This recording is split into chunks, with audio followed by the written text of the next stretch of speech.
Hello everybody, welcome to another installment of PNW Affliction. This is book number 7, named Empty Armada, narrated by Chance Paladin and written by Chance Paladin and read in front of a live streaming audience.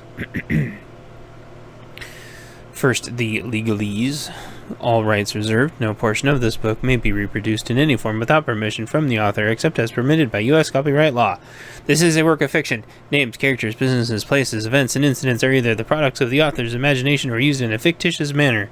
Any resemblance to actual persons, living or dead, or actual events is purely coincidental. Content advisory is as follows. I write post-apocalyptic books, therefore portions of these stories are intended for mature audiences.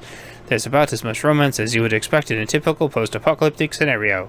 Explicit sexual acts when included are germane to the story and not intended to be gratuitous or fetishized. There isn't really any hard swearing worse than what you'd hear on cable. There's a moderate range of violence, as would be expected in a post-apocalypse story. However, the suffering aspects are not deliberately glamorized or embellished upon. Forward. With so many walking around on both sides, wishing a mother effer would, there were a few on both sides, wishing mother effers wouldn't. There were people acting as labels and treating each other as labels. Those exact same people forgot that sometimes those labels actually meant something and that there was no transcendence from identity. The posers, fakes, and phonies would be identified. The truth would come out. It inevitably had to, because the most important thing had long since been forgotten. All of the little lives that interjoined us looked up to us to not completely destroy everything for selfish reasons. Time passed, and at the end of it all the cognitive dissonance in the world didn't save the lives that guided the original intentions. But then again, whether you're fighting for identity or ideology, it rarely does. Chapter 1. Trying to get up. Home. Stronghold. 2 years and 6 months after the collapse. Spring. I'd been sleeping for a while. I didn't know how long. I dreamt a new dream. My phone had been live streaming an event, something I'd never actually do. In the process of the event, my phone was stolen and kept live streaming. I borrowed someone else's phone to use the live stream clues to find mine, and in the process I lost my hat. Eventually my phone ran out of battery, and I wasn't able to find it in time. I had no hat, no phone, and the day ended. Hatless and phoneless, I woke up. What a weird dream. I reached over and checked my phone. I was too weak to even grab it, but conscious enough to tell the difference between dreams and reality, to remember that it was there. I rolled over and went back to sleep, hoping the next time I awoke I would have the energy to crawl out of bed. After having a commonly themed dream of, if given enough chances to try something over and over again, I could eventually fix everything, I had the energy to get up. I thought for a second as I collected my bearings on reality. How many chances would I need in every universe working in parallel with an infinite amount of time to build an entire department of people doing what I do to actually fix things? I sat and dwelled on it as my stomach uncramped from the anxiety, stress, and weight I put on my shoulders. I grabbed my phone and laid flat again, trying to get my stomach to uncramp so I could get up. I tilted my head back for a second, saw the dream catcher that another person at the stronghold had made for me over 2 years ago when I'd asked for it. It had taken a while to get one from the Native American tribe we had living in our local state. The tribe was doing quite well, in fact. They'd set up a perimeter around their entire agreed-upon reservation land. It was a secure set of property and respectably sized piece of land. If you were friends with them, you were guaranteed safe passage through Puyallup to the coast. They had their own trading post there, and that's where someone picked me up a legit, authentic dream catcher. It worked pretty good most of the time when the cat wasn't trying to get at it. I put it up high, though, so she could only stare. My cat couldn't jump very high, after all. The local Native American tribe had ended up being pivotal to our transportation plan, and they had showed a lot of support in stabilizing the region. They had turned on their left-leaning politics before the collapse, realizing it was the left that was betraying and selling them out. They'd switched to independent at the last second, even though they didn't have to. It was the turning point for them taking ownership of their own destiny and the beginning of rebirth of a once powerful nation. It had been a hard road, but they owned it. Now that they were fully established, it was a huge swath of land we didn't have to worry about anymore. It was a win-win, and we shared positive relations with them whenever we could. In the beginning, we'd have to cautiously drive through the area, unsure of the security situation, but we'd pass through enough times to where they'd recognized us as not being trouble for them. Eventually, we became trusted allies and did a lot of trading and knowledge sharing. It was finally starting to feel like a semi-whole state again. Sure, the other side still owned the city-states for hundreds of miles north and south, so besides that. We left the old cities alone, though, for the large portion of the time, and they left us alone after finding out the hard way several times. We had hardened up fast, and were too far away for them to cause us ever an immediate threat. We heard rumors, though. Rumors that the other side was trying to amass enough fuel for enough vehicles to start hitting us. We got orders from upper management. It was time to develop and execute a strategic and sudden operation to maintain balance. I crawled out of my bed after my bizarre dream with my phone in tow. It was pre-dawn and time for another op. It was about 6 months since we'd got the psychological torture prison shut down. I guess that it had taken a portion of that to complete the process, but regardless, it was about 6 months or so. Spring was in full swing, and the stronghold had been busy at work getting the plants in the greenhouses ready to go in the ground. A few of us were busy doing something else, though. We've been working on a plan late into the night for the last several days on a tip. The other side was preparing a massive assault on many of our strongholds at the same time, due to a fuel source they'd somehow got. In a few days, they would have the last of their fuel and could begin to move out. I'd come up with a plan and asked for more details and got some more information and made some more of the plan, and then we were ready to go. Well, we were always ready to go, but usually the plans were more firmed up than this. This was a loose plan, but the assets were in place. I got ready to go as I always had and checked my cat's food and water and kissed her on the head, and she head-butted me in the mouth. I left my tiny home to the morning bugle call in the square. I looked around and the rest of our team was crawling out, and from a distance they looked about as exhausted as I felt. The time I'd spent lately at the church helped. The doctrine was a synthesis of everything that had worked to get us this far, some of it from the old and some of it from the new, and with some Buddhism thrown in for good measure. Introducing the Dead Sea Scrolls and the Book of Enoch and Tobias, etc. was weird to a few people, but it ended up working out when the context was included. Everyone was free to worship what they wanted, of course, but we were basically turning into spiritual warriors. It had been getting us through these tough times where it was more of an emotional and spiritual battle than a physical one. Would we crucify someone accused of witchcraft or someone with a different lifestyle than ours? Of course not. We had much bigger issues to deal with than to be attacking each other when nobody was hurting anyone else within the community and the new culture we were creating. Quite simply, about 80% of the church didn't survive the collapse. The ones that focused on physical and emotional prepping did okay, as we always knew they would, but they were the exception, not the rule. The majority of churches collapsed under their own bloated weight, unable to see their own pockets and egos. When it was time for words to transition into action, the unprepared religious leaders all sided with the new government or dissolved entirely. We still saw missionaries from time to time. We kept them at the gate in case they had viruses or were scouts.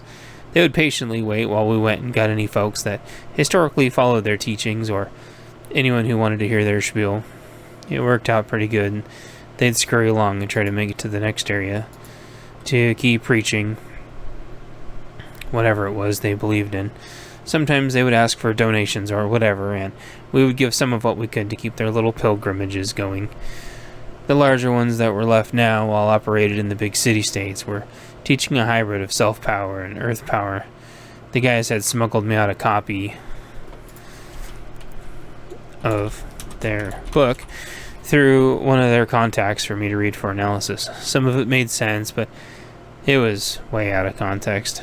I heard the concepts separately before, and I understood that it would only get them so far.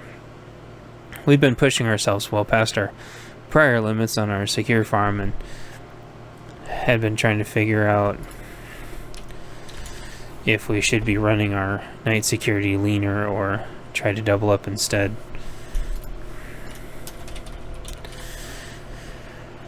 It was hard to decide when we needed several off our perimeter detail in the planning phase due to their prior experience. It was a tough call to make, but thankfully a few of the people in our stronghold that weren't on our team stepped up. They wanted to learn our procedures and tactics for quite a while, and they seemed legit.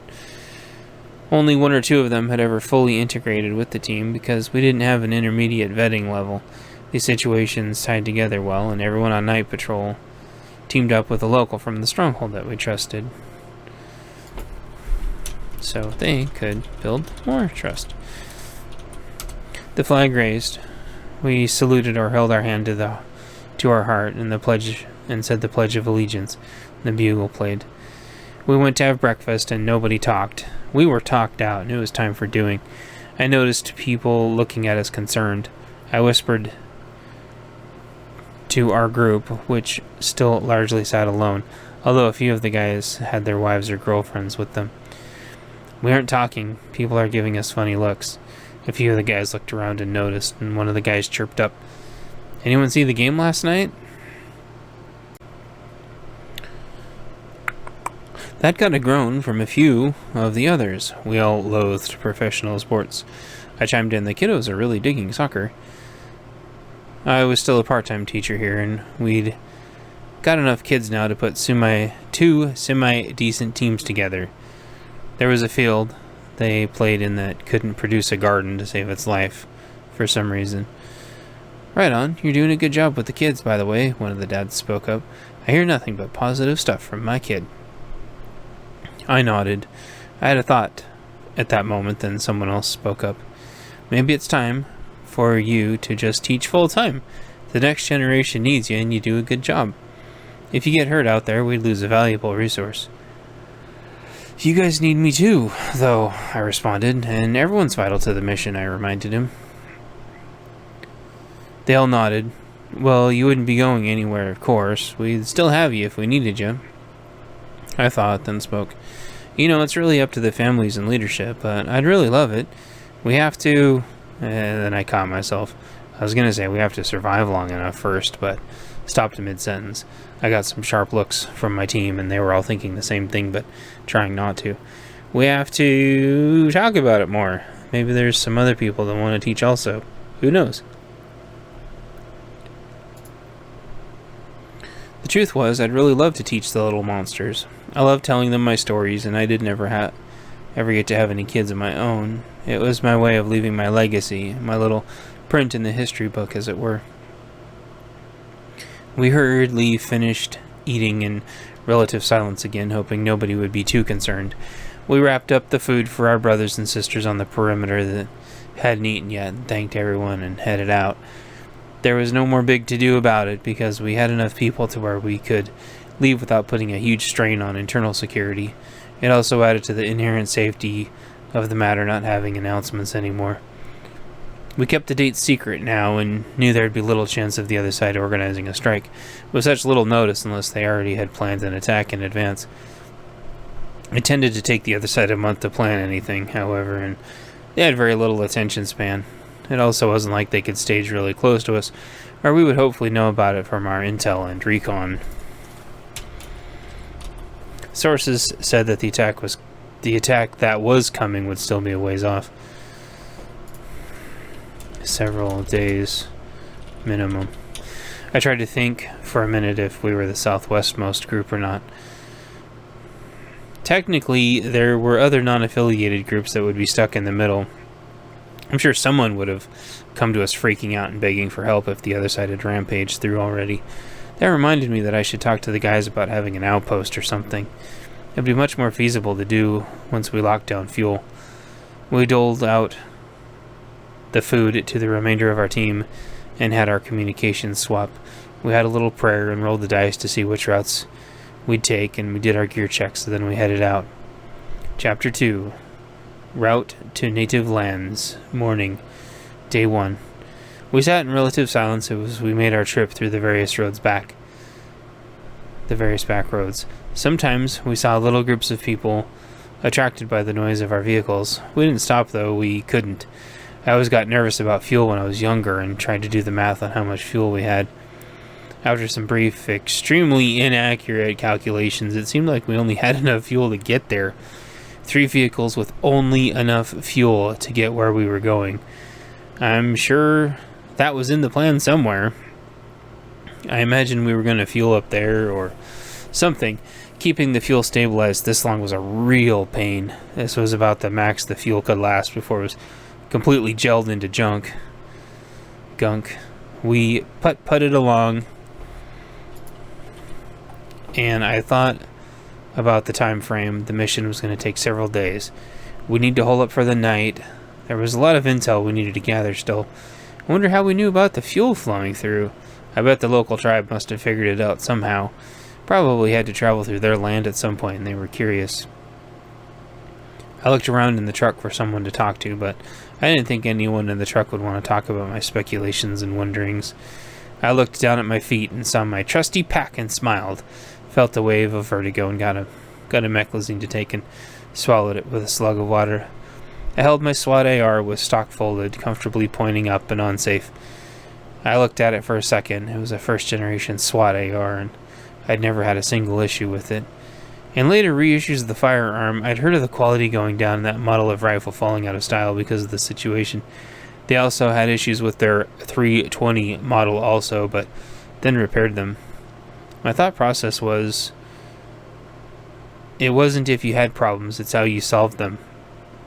And my first-gen SWAT rifle never had an issue, and the 320 issues were quickly resolved anyway and responsibility taken. I had complete and total confidence in them and almost forgot about my concealed pistol on my right side.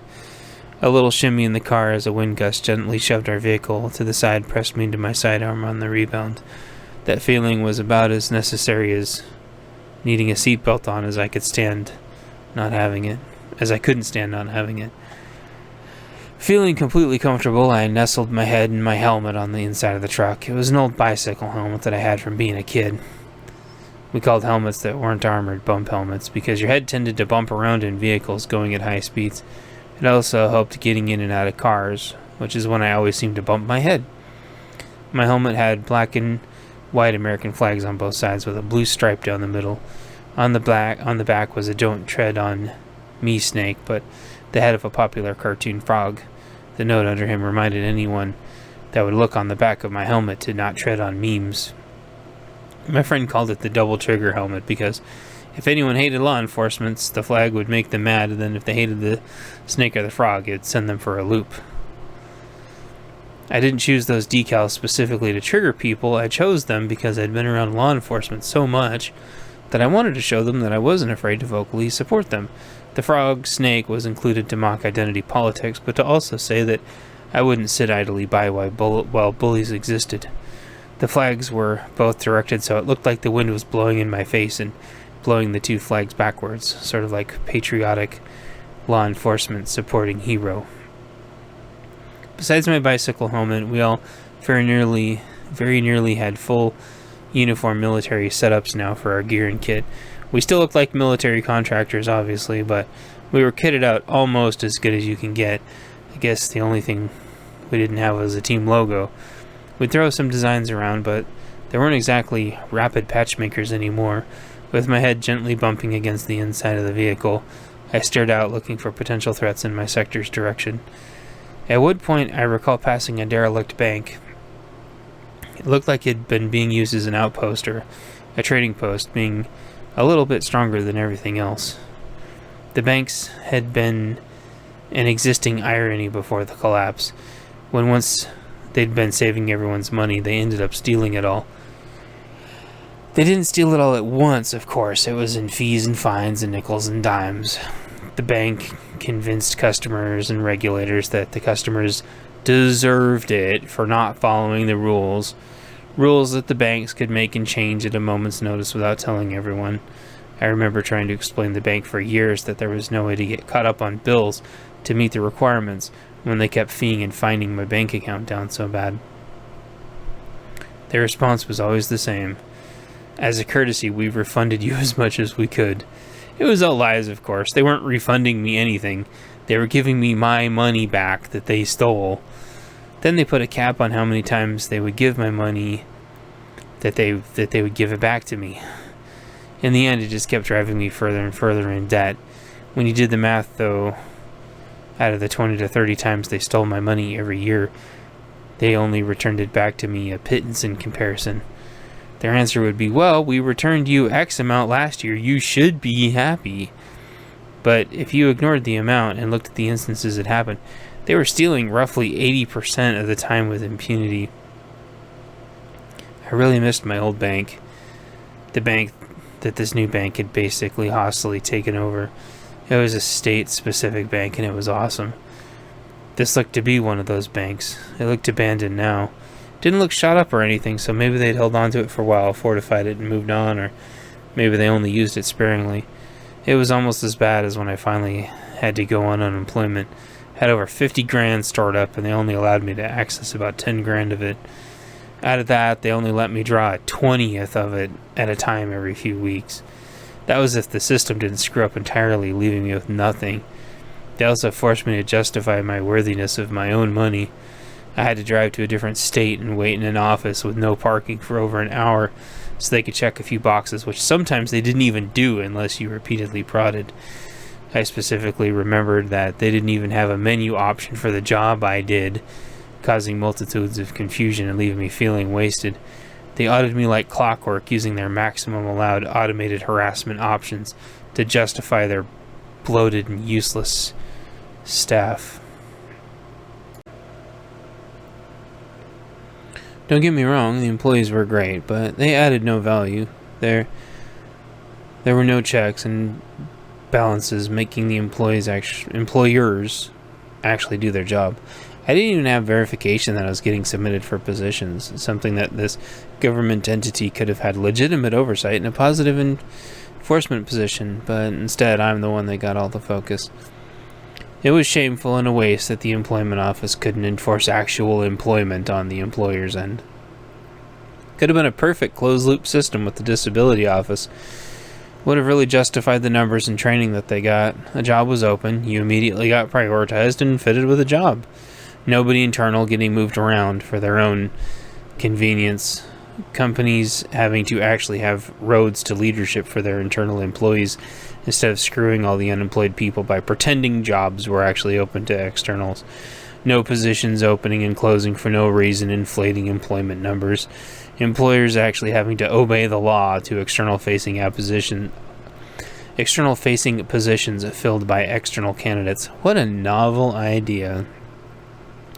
Then, if your health deteriorated or you got unemployed again, it'd all be captured and you could be taken care of by your money that you had been putting in, not having it all stolen and rolled into something else that benefited some idiot's pet project that got some other idiot into office that didn't employ anyone who had a viable business. How many ugly steel statue companies do we need in every city after all? If there were viable businesses, they should have been able to survive on the private side as well. Seems simple. There were plenty of ways the government could have been limited in scope and legitimately helped people. Imagine if everyone had been employed before farming positions to other countries. Imagine working at your job for a while and actually being able to get a raise. Imagine getting a steady stream of net ads that were based off need instead of market speculation and fear. Imagine getting paid on your value instead of on a curve of everyone else's perceived worth, when the majority of them add absolutely nothing because they've never had to. The deadbeats never did get let go, I mused to myself. The pitiful, excuseless sat and festered, collecting their checks, adding no value, driving the valuable employees away that carried them daily. I'd call them viruses. Nobody ever did anything about them. They took up so many good jobs that good people could have been working. Instead, it felt like a giant subsidy where only the jerks maintained employment while everyone else got left out in the cold. It wasn't the top percentage that screwed everyone. It was the jerks that were parked at their jobs, refusing to contribute. They should never have gotten bumped up. They were mediocre at best, providing value for a few hours a week at most. I'd worked as much as I could, but I needed breaks, and I couldn't work as much. I provided 20 times the output per week as them, but they had their butts in their chairs, so they always looked better to the manager that conveniently put them there. Butts in chairs and boots on the ground were the mottos chanted until the meetings had all but been lost. Upper management demanded everyone to be robots or get flushed for someone who could and would. Output wasn't measured at all, only perceived, and perception was reality. Zero checks and balances to performance, quality, and objective goals. Success was expected and failure was swiftly punished for all to see. Learning was unacceptable. No risk, only playing it safe. Once you were unemployed, nobody saw you, and you essentially ceased to exist. No emails returned, stuck in an unemployment loop that was virtually impossible to escape. The rich people weren't to blame. It was the garbage and waste that had infested the middle, and there was no oversight of any of it. Not that it needed a ton, but limited oversight would have gone a long way, instead of forcing the focus on the symptoms. Sort of like how the DMV worked, or post office. You went in there and you did your little thing and you were gone. No overstepping boundaries. They simply minded their own business and did their own thing. It was much the same way Customs and Border Protection worked. You left them alone, they left you alone. No overstepping. Good people doing good work. Limited, but helpful work. They weren't like an internal black ops police force that was accountable to no one, picking on the little guy and ignoring the gigantic festering root causes. They all had some good people working for them, but leadership refused to close the loop on any of their systems. They'd implemented the law and never followed up. There'd finally be a good law, and all it would do is create a new form for everyone to pencil whip. Seriously, how hard would it be if you had to create an external position per the law to actually have to fill it with an external candidate? What a scam. I resolved, having spun my mental wheels for long enough. With my mind rant over, I looked around more, thankfully not seeing any stupid, ugly steel sculptures. There hadn't been any threats, but I kept looking for threats as long as I could. There were none, though. The raiders had all since given up, due to their lack of fuel, and vanished. It wasn't long before I drifted off. There were weird flashes in my mind of hill people, forcing people to sit on carts in sets of 3. We were being offered the chance to, if we completed the trial, we would get some good loot. Anyone who didn't complete it got butchered and killed as part of the trials that the next group would have to watch. I volunteered and sat in the left seat. A box was put over my head and I could see only out a tiny slit. We'd only been able to see the entrance, not anything inside. Upon entering, it was essentially sheer hell. People being butchered alive with executioners' axes, blood everywhere. Room after room, gore from floor to ceiling, horrific screaming from every direction. You had to sit there and simply endure the horror. The two to my right completely lost it, and I was panicking as well. I kicked and screamed myself internally in my head, barely awake, enough to stop the dream. I thought for a second in my subconscious and didn't realize why I was panicking. I supposed it was because I felt the danger so near. In a weird twist, I got a second chance as the dream seemed to reset, as my head gently bumped against my helmet down the bumpy road. They put the box on my head and we sat through the course again. This time I couldn't wake up, and there didn't seem to be an end to the brutal gore rooms. I told them I was done and they let me go. I reported back to the team my analysis of the gore maze and we left. I woke up to the gentle, peaceful bumping of my head in my cozy helmet. I looked around and everyone seemed to be fine, so I didn't say anything and took a sip of my water. Every time I blinked, I saw flashes of the gore-filled rooms. Then we'd drive by a farm of people preparing their soil, looking at us suspiciously. Don't worry, I thought to myself, we aren't here to raid all your stuff. Inevitably, these people must be bringing all their goods to the trading post. I thought these people could really use the fuel also. All of their equipment must be getting low on fuel right now. They had cows pulling plows through their gardens. It was quite mesmerizing. Nearly all of them had vast underground tanks of fuel that they always had in storage, but the problem was that they were the only ones. Underground and above ground fuel tanks were so heavily regulated that unless you were a farm with a specific purpose, it was virtually impossible to get the deluge of permits required. After I had a second to think about it, some of the trucking yards had big fuel tanks also, as well as some of the local businesses, but it was nearly more hassle than it was worth. I made a mental note to myself that these people needed to be prioritized, some of the first fuel if I had a choice in the matter. Imagine all the great discussions we could have and people we could meet, rolling up in huge fuel trucks, I thought. I was about to say something when we rolled up to a roadblock. Were we on the Puyallup perimeter already? I wondered. There was some light discussion in the lead car to some folks on guard duty, and then they let us pass through. We all gave them some thumbs up as we rolled through. This wasn't Puyallup yet. We must have been passing through the outskirts, though. This community must have been able to survive due to being buffered by the Puyallup tribe, I wondered. Everything else in the area had been wiped out by gang activity that wasn't localized to the city-state. The local military bases had all been since emptied and equipment caravaned east to safety. So you can understand then why it was somewhat confusing that after some twists and turns and driving aways, we came to a very military-style checkpoint. We came to a halt as a tank turret angled at us. No sudden movements came over our internal comms. I let out a nervous laugh, and my buddy thought it was awesome, and I sighed. To give me even more of a hard time, he patted me on the shoulder and said, "Don't worry." Someone in the front said, "New security measures, I see." Our lead vehicle must have gone through a long-distance check, and then soon after, we pulled forward. We drove for a short distance and stopped, and then I saw people at their window talking. They walked by all of us to check us out, and I waved without thinking. Relieved that my sudden movement didn't startle them, I put my hand down. My friend smacked my shoulder and gave me a hard time again. "Relax, you goof." "I'm never relaxed," I responded, and that made him laugh, which was okay. We waited for a little bit, and the turret stopped pointing at us, which helped to calm things down. Eventually, a four-wheel drive pulled up to the gate, and the gate raised, and we went through. Chapter 3, Puyallup proper, late morning, day 1. Following the four-wheel drive, I saw an immense steel beam for a gate and concrete-sealed bollards that someone had a manual crank mechanism to operate. "This place is on lockdown," I said quietly, "but where'd the military hardware come from?"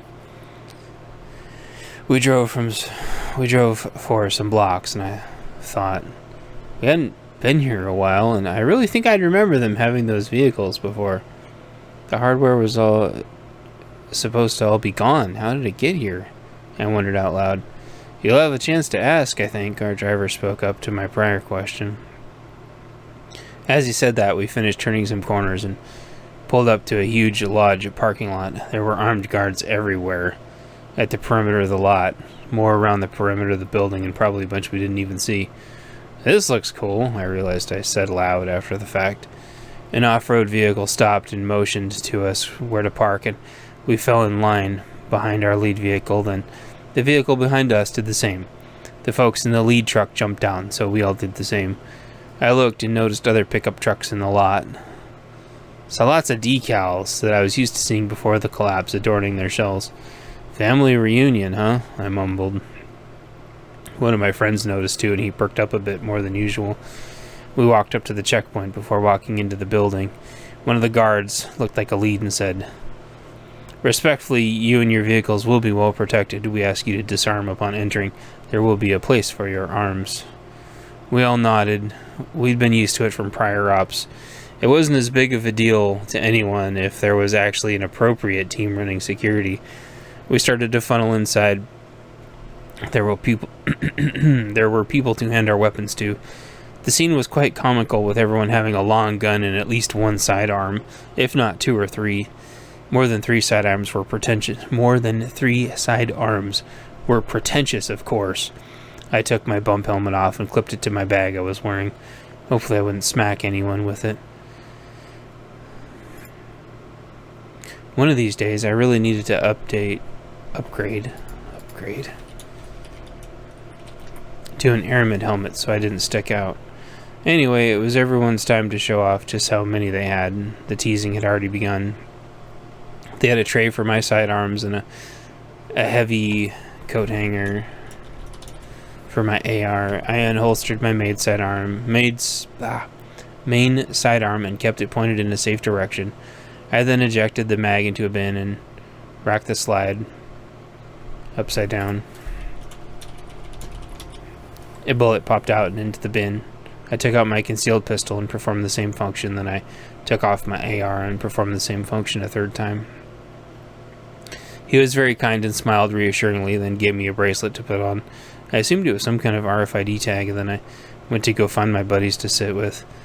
I followed the sound of talking, and upon entering the dining room and past many more armed guards, it was a who's who of all of our buddies from the past.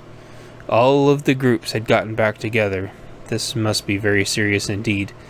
There was food, and during it a presentation. Each of the leaders essentially presented a different high-level part of the plan that they needed to do, why, and how it fit into the larger operation. Basically, there were tons of moving parts, and so it all had to be done at once. While we listened, we ate fresh seafood and freshly baked bread. It was amazing. The leaders went to the different sections of the dining room, and all of our empty plates were removed by staff. By the call of names, new groups were formed and assigned. I got assigned to one of the two maritime groups. Apparently my experience with a certain luxury yacht had got some attention from upper management. There was a puddle pirate group and a sinful squid group. I was part of the sinful squid group. I could only assume that meant we would be in deep water. Many other groups were named, but I began to tune them out and meet my new temporary group. I shook hands with all my buddies from my stronghold and some buddies hanging out from other strongholds. We all gave each other the look. I felt like I had to say something. "See you guys on the other side," I said, unable to think of much else inspiring, and "take care of my freaking cat." "Take care of it yourself," one of them chided, and everyone laughed. We all stood there in silence for a second. Nothing else needed to be said. I turned to go and meet my new group. The majority of them I was familiar with as I got closer, as more of their names were called, having worked with them before. Apparently they'd asked for me specifically, a few guys from down in the Bremerton area, and a few from the immediate area, and a few from up north. Chapter 4, Planning, Afternoon, Day 1. We went over our plan for about an hour and reviewed intel. The discussions were all out of the earshot of the other groups, although the puddle jumpers would come over and bounce an idea or two here and there. Both teams were a conglomeration of SEALs, Navy, Marines, and Coast Guard, although there were some that appeared to be fishermen as well to keep us to the proper tactically functioning number. Each team had 13 members, which I don't doubt is a coincidence. We went over more of the plans, and other teams started funneling out. I guess that everyone had to travel different distances and thus had different time frames to adhere to. Seemed like there was a team to intercept the current pre-processed shipments, another for post-processed shipments, and another to lock down the abandoned processing facility. The native tribe seemed to be the ones that would lock down the pier. There was a final team that looked pretty secretive. I had to guess that they were going to go to each of the city-states in tandem to sabotage the fuel trucks. That would be the riskiest job of all. The transports were all under medium guard, probably lazy, assuming everyone's out of fuel or that the mission wouldn't draw attention or scrutiny. The groups on our side would likely set up roadblocks to stop the trucks, take the drivers as prisoners, disable the GPSs, and then drive around fueling as many farm vehicles and tanks as possible. We didn't need to hoard the fuel, we needed it distributed, and then just enough for ourselves to where we could be operational again. They couldn't exactly come after everyone to get their fuel back if it was properly distributed. That was just my guess anyway. I figured I might as well ask a question though while it was on my mind. I knew we had to be running low on fuel for our Navy also, so I asked, "How are we fueling up our vessel?" "Great point," our coordinator responded. "We only have enough fuel left for a one-way trip. The drilling platform has a partial refinery on board that is only appropriate for maritime engines. It refines the fuel enough to where we can use it for our ships. It then passes to a fully functional refinery to complete the process for modern engines, though." I nodded. "Anyone else?" he asked. Everyone shook their heads. Alright, I won't tell you what to do because you're adults, but I do know that we depart at dusk. We expect you to be on the dock at 1600 for prep and lunch. Eat, rest, do whatever you have to do, but be at the dock at 1600. We all nodded and relaxed. I looked around to see if any of my buddies from the other groups were around, but everyone had dispersed. I looked through my group to see if anyone caught my eye, and nobody did. They all piled out, apparently already having planned what they were going to do. They got their arms from the quartermaster at the front desk and then headed out. The pier wasn't a super long walk, so I wasn't worried about making it in time, but hated to be around alone. I sat and looked at my notes I'd taken, noticing nobody was in a rush to kick me out. The coordinator came over to me and sat down, possibly aware of my mindset. What's on your mind there, Mr. Analyst? I looked up halfway and nervously chuckled. Just going over the plan. I think we have everything in place. He responded back, let's go over it at dinner. I don't mind the feedback. That made me smile and I perked up. I put my notepad away and my pen in my pocket. We got our firearms at the front desk, racked the slides to put around in the chamber, and headed back out. We headed out to the parking lot and I looked around to see what was in place. I remember there being a bunch of motorcycles there, and they were gone now, of course. More than half of the other vehicles were gone as well. Still some security watching the perimeter, the missing motorcycles being the most obvious because they'd taken up the entire front row of not parking spaces right up against the building. We walked a block or so in relative silence and passed some totem poles. I could smell the water, but not too bad. I never liked the smell here, but I figured I'd get used to it soon and then would forget about the smell altogether. I always loved the totem poles here and had a massive respect for them. It was an eagle and a bear and a coyote, I thought, and some others I didn't quite recognize. I always wanted one of my own, but by the time I could have actually got one, I would have been accused by all the no-life jerks around me for misappropriating culture. You couldn't just own anything and display it out of respect. Everything had to be a fight. Not here, though. There were old totem poles and new ones proudly pronounced throughout the route.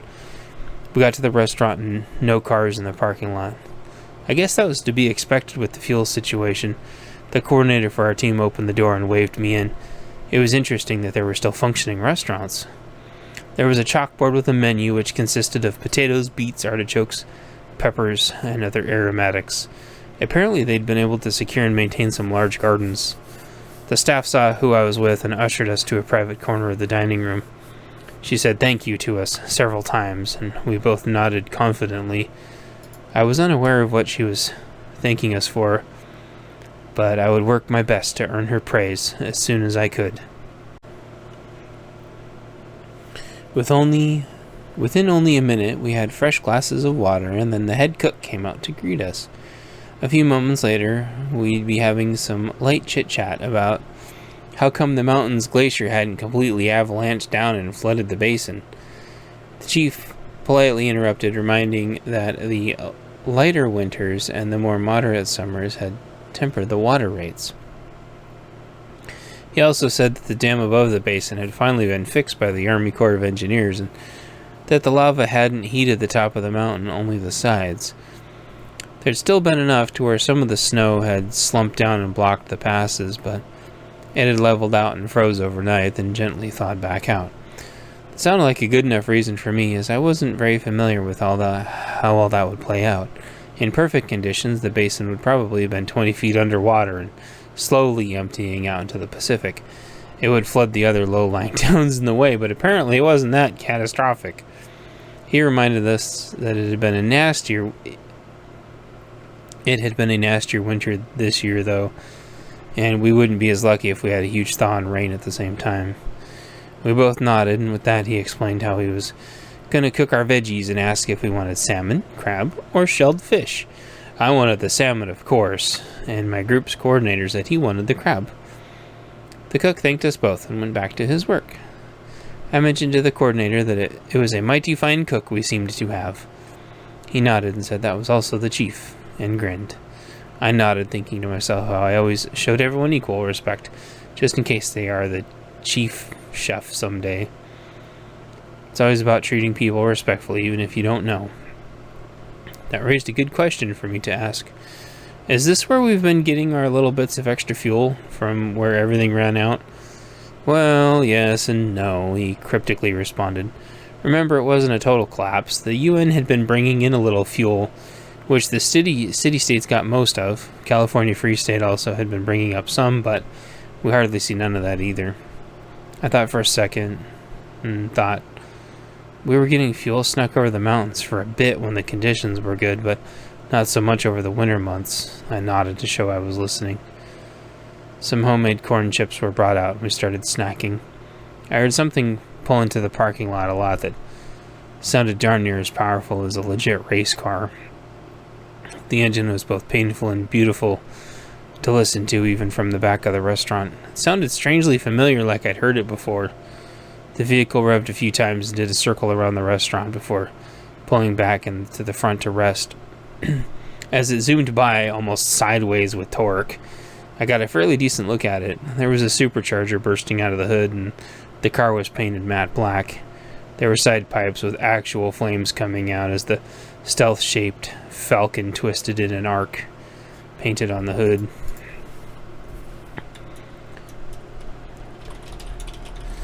In the trunk of the car, 2 giant fuel tanks able to multiply the distance of the vehicle exponentially. I heard it circle around the restaurant and then come to a halt out front. The engine revved a few times with burning squeals, and I heard boots hit the gravel. The driver came in and delivered an envelope to the person at the front reception area. Seconds later, someone else came out and brought the gentleman 2 large bags designed for food takeout. He nodded and tilted his circular brimmed hat. He was given another envelope, which he tucked inside his jacket into a hidden pocket. With that, he did an about-face and headed to his idling vehicle.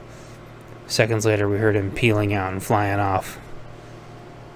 "Sure familiar-looking car," I mentioned with a smirk.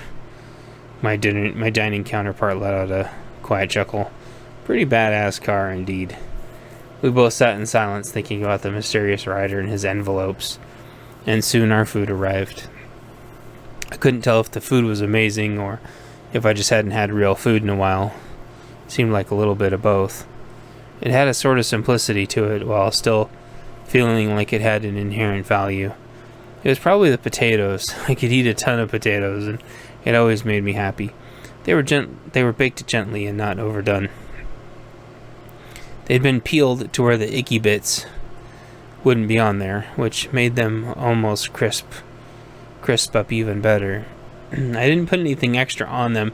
They were good the way they were. There was a gold one and a purple one and a big one. The salmon also had been well done, but I didn't know how hard it was to mess up salmon. The chef came out to ask us how it was, and we both loved it. We talked strategy a little bit more, about how there were so many pieces that had to come together at once. I asked how we were going to get to the oil platform. His answer was always, "You'll see," and as long as we can get by the oil tanker that's coming in without being detected, we'll be fine. I nodded. Being seen and being detected were 2 different things. They could see us just fine and not know what they were looking at, so I figured we were going to be disguised somehow. He looked at his watch and I at mine. We both nodded at each other silently. I finished my water and grabbed my pack that was sitting next to me, and we both headed towards the door. My counterpart settled the matter of food compensation with the front desk, and she waved us off.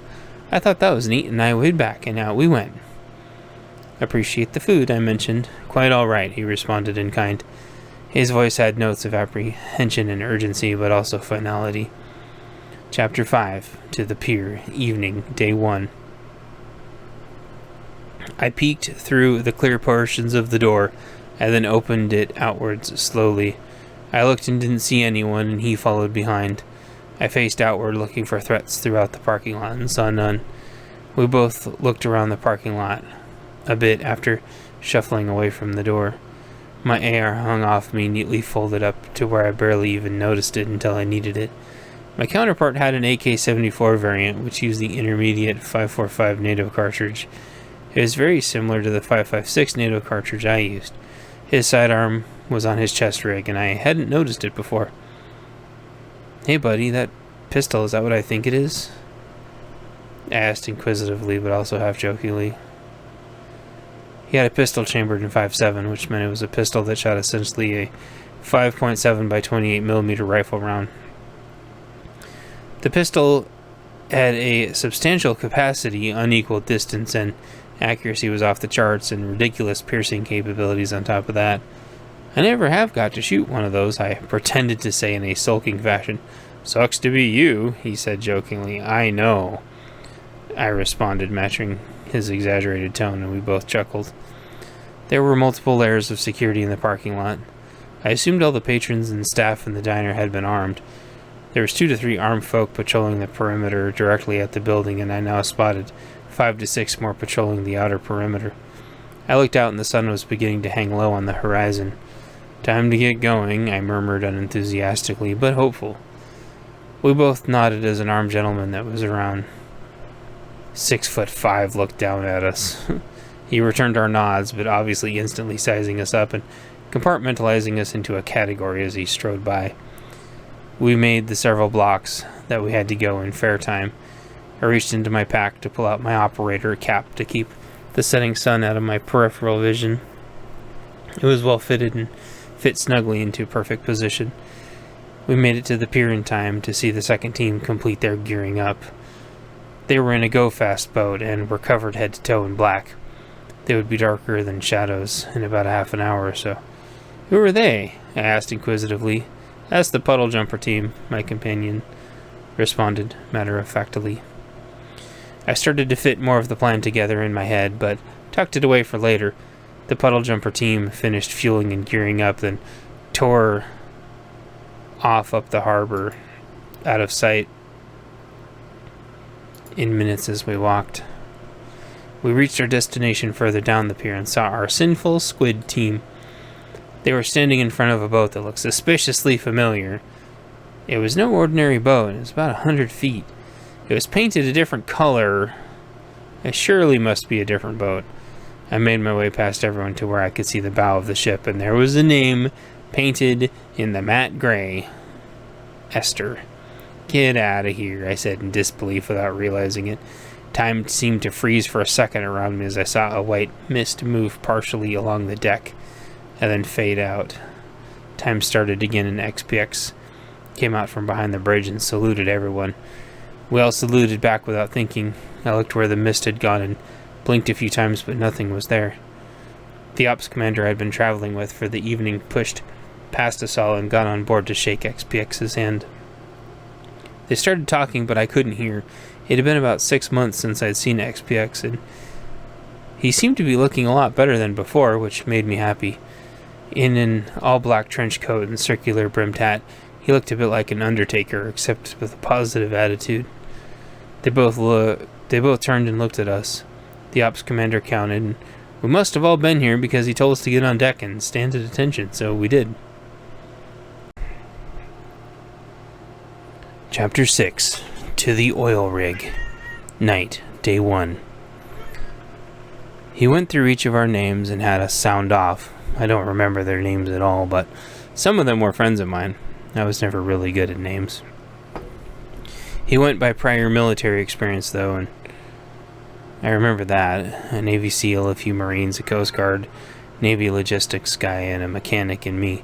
I never let it bother me too much because before the collapse I'd been serving in my own way. It was mostly by working with keeping veterans out of trouble. I'd also worked Mexico border security logistics, but that was a long time ago now. It was by far the coolest position I'd ever had. I'd been offered a similar position right after September 11th, but I had turned it down due to ethical conflicts. I had immediately leapt at the second chance to help my country, but unfortunately they moved the full-time position to someone else. I was unfortunately never able to get a similar position again. All of my friends ever since high school were prior military or first responders. I had the best friends in the world. My goal was always to live up to how hard they worked, so I could carry some of the weight and burden of keeping our history alive. If I could do that, some of the children would have a better chance at finally a better future. I thought a bit more, then it was time. We were all accounted for. He waved at 2 folks on the pier signaling them to unhitch us from the deck.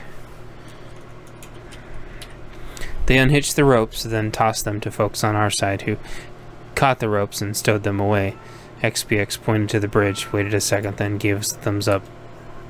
Small rotors started and began guiding us out to sea right as the sun set. "Everyone inside," he clearly proclaimed. I thought I saw a flash in the sky and looked up. I hadn't noticed the clouds before. A few seconds later, a thunderous boom echoed through the sky. We all went inside to a fairly spacious conference room. XPX went back to the bridge, and our ops lead, now CO, stood where everyone could see. "From here on out until we reach our destination, nobody goes on deck, understood?" Everyone nodded or said, "Yes, sir." He smiled at the enthusiasm. There was a whiteboard, and he got out a marker. We went over some of this at our last meeting, but now I'm going to go over the rest. We all nodded. He began speaking as if the ship we were on was a living being and part of the crew. "We're painted up to look like one of their vessels, since this is a commandeered vessel of theirs from a prior operation." He nodded at me and I nodded back, subtly not wanting the attention. Some of the team had heard about the mission and some hadn't. I could tell this because there was a few looking around, confused that they weren't getting the inside reference. RCO continued, "We're going to be passing a filled-up tanker that will be going the other way. Our cover story is that it's a surprise security inspection." "Not very original," someone interjected loudly. "Thank you for your opinion. Let me add some context," the CO said in complete stride. "The Op-4 opposing force has become increasingly worried about not only pirates, but of their own people. It's become routine for them to send random security patrols to their satellite locations to harass and intimidate their staff. It's also because they can't afford to lose any more locations." He was, of course, referring to his own escapades, where he was able to hit a few of their bases before they could recover from a different base's attack. There was another thunderous boom outside. It sounded like we were heading towards the storm. I also felt a surge of energy as the ship's bigger engines began. The generators had charged up the batteries and it was time to go big. That reminded me, what about the long distance and short distance verifications with the oil tanker and oil rig? I tried to say it as nicely as possible, but everything I said usually sounded wrong. The CO responded, "We have a long distance and short distance that we think is going to work for today, for both, but it's only good for the day. They're changing it every day." He trailed off, and I nodded. "Any more questions about the transport portion?" Everyone shook their heads. He started to explain the portion of what we were supposed to do on the oil rig when there was a flash of light from outside. I saw a brief reflection of a wave coming over the bow and smacked into the ship. I went reeling out of my chair and bonked my head on something. I felt my head bounce and lay there for a second. With my friends looking over me, I stayed there, trying to internally figure out if I was hurt at all, and then my head felt a little numb and more upset than usual. I instantly regretted not wearing my helmet. My helmet? Where was it? It was supposed to be clipped to my bag, but it wasn't. I tried to think back to where I left it, but I couldn't remember at which place I had it last. My head droned with complaints of swelling. Spots popped up in front of my vision. There was 3 faces looking down at me. One asked how many fingers they were holding up, and I waved them off. More hands came at me and helped me to my feet. "Let's get him in a bunk and resting for a bit." One grabbed my bag, and 2 walked with me further down the ship. The strap was broken, and he tied the 2 pieces of strap into a square knot and took it with. I felt a little stunned and nervous, but I didn't feel any nausea. A little rest, and I should feel better before the next phase of the mission that I'm needed at. We went past the crew quarters, and they took me further deep into the ship. I presume this was so I wouldn't be disrupted by them as they waited out the mission as well. It's very thoughtful of them, I thought to myself. "Thanks, guys, I appreciate it." I let them know as genuinely as possible, and they told me to take it easy and that it was no problem. I was gently escorted to a room several doors down from the crew quarters that was more isolated. It was part of the shipping hold. I went inside and sat down. One of them handed me my bag, and then they went back to what they were doing. One stayed behind to wait until they left. He pressed a hidden panel and an aftermarket coffin-sized area opened up in the wall. "Here you go, buddy. We'll be nice and quiet in here. Don't need to come out. We'll come get you when it's time. Just take it easy, okay? We need you at 100% when it's time." He sounded sincere. "Okay, thanks," I responded. I took my bag and crawled in the coffin drawer that had slid out, and he mashed the button again. I took my hat off and put it in my bag so it wouldn't get crushed. I had slept with my hat next to me once before, and it somehow had got under me and took an entire day to properly reshape. It had driven me pretty nuts, and I vowed never to do it again. For some reason, it was always okay if I slept with it on my face, but never in anywhere else. So in the bag my hat went. I slid inside, and a little light came on. He was right, it was quiet in here, I thought to myself. Some lights flickered on, and they were controls on a pad. I flicked through the options and saw one that said forest. I pressed that, and the area above me turned into stars, far off into the sky. I looked to my left, and there was a pickup truck, and to my right was a sleeping husky-wolf hybrid next to a campfire. It started to warm up. I realized I was cold. At some point, I had zipped up my thermal hoodie without realizing it, because it must have been a little chilly. I unzipped my thermal hoodie, and it felt just right. I dug through my pack in the moonlight and got a couple of acetaminophen and drank a half bottle of water. Normally, if you had a concussion, this would be bad, but I hadn't thrown up yet, so it's probably okay. Otherwise, acetaminophen could mask symptoms, which could be very bad. I was okay, though. The moon seemed to dim all by itself, and within a minute I was fast asleep in the comfortable darkness. Chapter 7, Napping. Night. Day 1. I drifted off. I was so tired. I found it uncomfortable to sleep without a cat, but I usually managed. I didn't like it, though. I was thinking about my friends and coffee and how coffee never really worked. The neurologist said I was drinking too much coffee and that it was partially causing my headaches, but ignored me every time I brought up the fatigue. They were insistent it was sleep apnea, but a year's worth of results proved no change in my condition. I thought about when I was getting tested and trying to go into the lab, almost getting fired for missing work. That was when my laundry dryer had gone out. There was change rattling around in it, but that wasn't the issue. The belt that kept it tight was toast, doing the stress of weight I'd put it through. We'd put it through? A long time ago? I was also off-site training for half the week, working my rear off trying to improve things for the company I worked at. Some backstabbing gal at the company decided to use it as an opportunity to get rid of me. She'd failed, of course. I'd worked with 10 times worse. It bothered me so much to bring up the stupid sleep apnea and caffeine and rebound headaches from medications. The reality was that they had no answer. Maybe it was partially asthma. Who knows? Entirely possible. Sometimes it was definitely the lack of caffeine or water. I thought about the stress and anxiety, but blood pressure. But with headaches, it always felt like a chicken and egg. I could never tell which came first. The doctors all seemed to want to know, but I never saw how it mattered. The sickness in my gut never went away when something bad was going to happen. The cramps, the piercing pain, the runny nose, the altered moods. What was I supposed to do? And the fatigue. Oh, the fatigue. I was so weak. When I moved my arms, it felt like uncontrolled flailing. Trying to scratch my eyelid would end up with me poking myself in the eye. I was so tired of playing the scenario on loop over and over, and nobody would listen. Nobody would listen.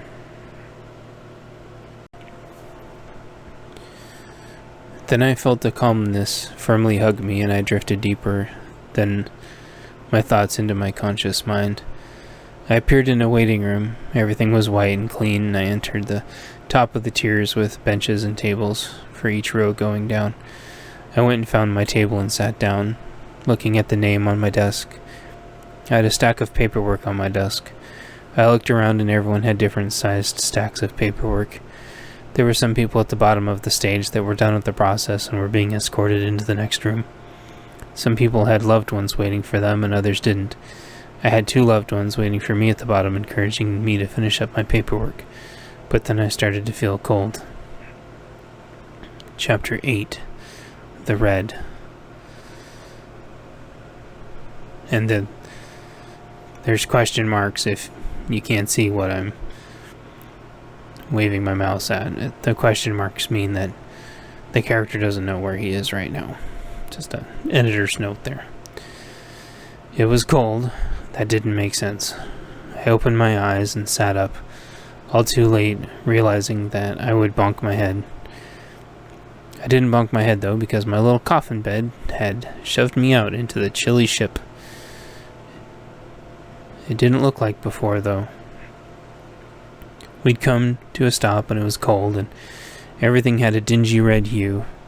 I zipped my hoodie back up and swung my feet around to sit up. My head felt okay. I was a little wobbly, but no more than usual. I thought about pulling my bendy tactical light out of my chest rig and turning it on. I could switch it to a 90-degree angle, then clip it back on, but I decided I needed to clear the ship in case the bad guys were on board. I put my left hand on my foregrip and pressed the button, and the light came on. I let my finger off the button, and the light went off. Good, I thought reassuringly and smirking to myself. I had like 3 flashlights on me, but it was helpful when they all worked. I checked my watch and pressed the light button. I was shocked to see that I'd been asleep 5 hours. I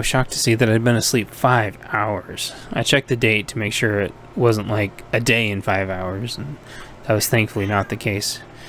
I swept the room with my light to see how things were going, and something caught my eye in the corner of the room. In the dim red light, it looked like a little turtle that was hiding.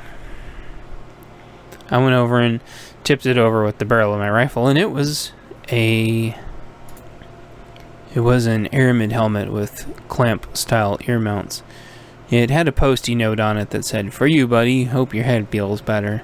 I took the note off and put it in my pocket, then remembered to check all my pockets. Everything was there, of course. Then I put the helmet on. It was a good fit and thunked down snugly on my head. The part where I got bumped didn't feel any worse than any other part of my head ever felt with the different types of headaches I got. There was something that felt weird in the helmet. I took it off for a second, and there was a cord wrapped up inside. I took the cord out and plugged one side into the headset in the helmet and dug out my radio. Once I got it out, I plugged the other side into my radio and turned it on. Gently at first, so I didn't blast my eardrums out and give me more of a headache. A familiar girl's voice came on and told me how my radio was doing, and I smiled. I hadn't had time to get the channels from the debrief, so I switched to the maritime channel to hear what there was to hear. There was a dangly bit in between the 2 cord ends, and it was an on-off push to talk. I clipped it on my rig, and then was ready to go. I absent-mindedly rotated my volume knob clockwise and counterclockwise. I did this until I estimated to where I could hear things without blowing my poor head off with noise. I wouldn't know for sure until there was something going on. I wasn't going to mash the talk button to see if it would transmit, because that would alert people to my presence, and they may be able to hone in on me if they were looking. At least I could hear, though. That was my main goal. The headset was really nice and was noise cancelling, but it seemed to amplify the important sounds. Things I couldn't normally hear, I could now hear quite well. This was great. I started my adventure clearing the hallway, then starting to go room by room. I carefully cleared each room using my angles, and everything was silent except for the waves brushing against the hull. I could hear a lot clearer with the helmet on, and there was nothing around. I closed my eyes to rest for a second. I opened my eyes and saw a world of bad guys shooting at us and running out of ammo. We went to our hideout, and there was no ammo left there either, and more bad guys came, and they were able to loot us as they had ammo and we didn't. We had knives, but there was never an opportune moment to use them properly. They were able to take 3 of our rifles with them, and there wasn't anything viable we could do about it. Half the looters came back after we let them go, and they decided they wanted to join us because they liked our video games and toys. Apparently they'd skipped looting them due to the priority, and as they were prior rummaging through our stuff, it seemed like a fair trade since they had ammo, and they seemed like good people. I opened my eyes and everything seemed to be clearer. I think my head was starting to calm down a bit, thankfully. Chapter 9, Where Am I? Midnight, Day 1. I cleared the rest of the ship and nobody was on board. It didn't take me too long. When I got up to the deck level on the bridge, the red emergency lights were off. That allowed me to further sneak around a bit. I stole some glances outside when I could, hoping nobody saw me. We were tethered to a big structure. I couldn't see what it was, though. I would have to go out onto the deck for that. The ceiling above me was obstructing my view from the shadows inside the ship. I crawled around, my knee pads in my pants saving me from bashing my knees up. I wanted to get as close to the deck as I could so I could verify what we were tethered to. I was about to leave the shadows and head to the door when I started getting a static break on my comms. It came in very clear and didn't blow my head off like usual. It was a very refreshing experience. The comms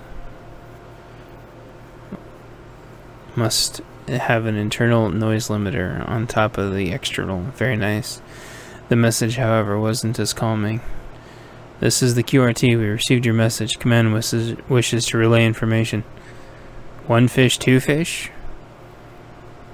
We don't have today's long distance check yet. We're responding to your distress signal. It wasn't a distress signal, over. Yeah, well, we need to come on board and check anyway. I thought you said you had a message from command, over. There was silence after that. I had to make a decision quickly. I tried to quietly and carefully open the door to crawl outside to see the situation. I was able to open and shut the door quietly, and the otherwise pleasant ambient noise from the ocean drowned out whatever sound remained. I shimmied my way out from under the balcony a little bit, still in the shadow, and saw a giant oil rig. I looked all around, and I didn't see another ship in sight. It could still potentially be pretty far out, but there was no way to tell in these still rough seas. Should I wait for that ship and try to ambush them? It would be a challenge all by myself, especially in the dark. They could have night vision, or who knows. Should I try to reach out to them? Probably only make things worse. The guy on the radio from the rig obviously weren't telling them the true situation, so the only option I seemed to have was to try to race through the oil rig and try to figure out what was going on. Hopefully my friends were on board and okay so we could continue the mission. I thought, I've considered my options. I think I'll take my chances on the rig and stick to the plan. The plan was never to ambush a quick response team, was it? I tried to think for a second, and I couldn't recall a part of the plan being the rig alerting anyone as to our presence or plan. Actually, I couldn't remember the plan very well. I decided to come up with my own plan. But first, I needed to talk to who was on the rig. So first, I needed to figure out how to get on the rig. I could get their attention and have them come get me, or try to sneak on board somehow. I didn't know who was in control of the rig. It could be good guys or bad guys or some neutral third party. Maybe everyone was sitting around and being happy eating hot dogs and mac and cheese with corn in it. Who knows?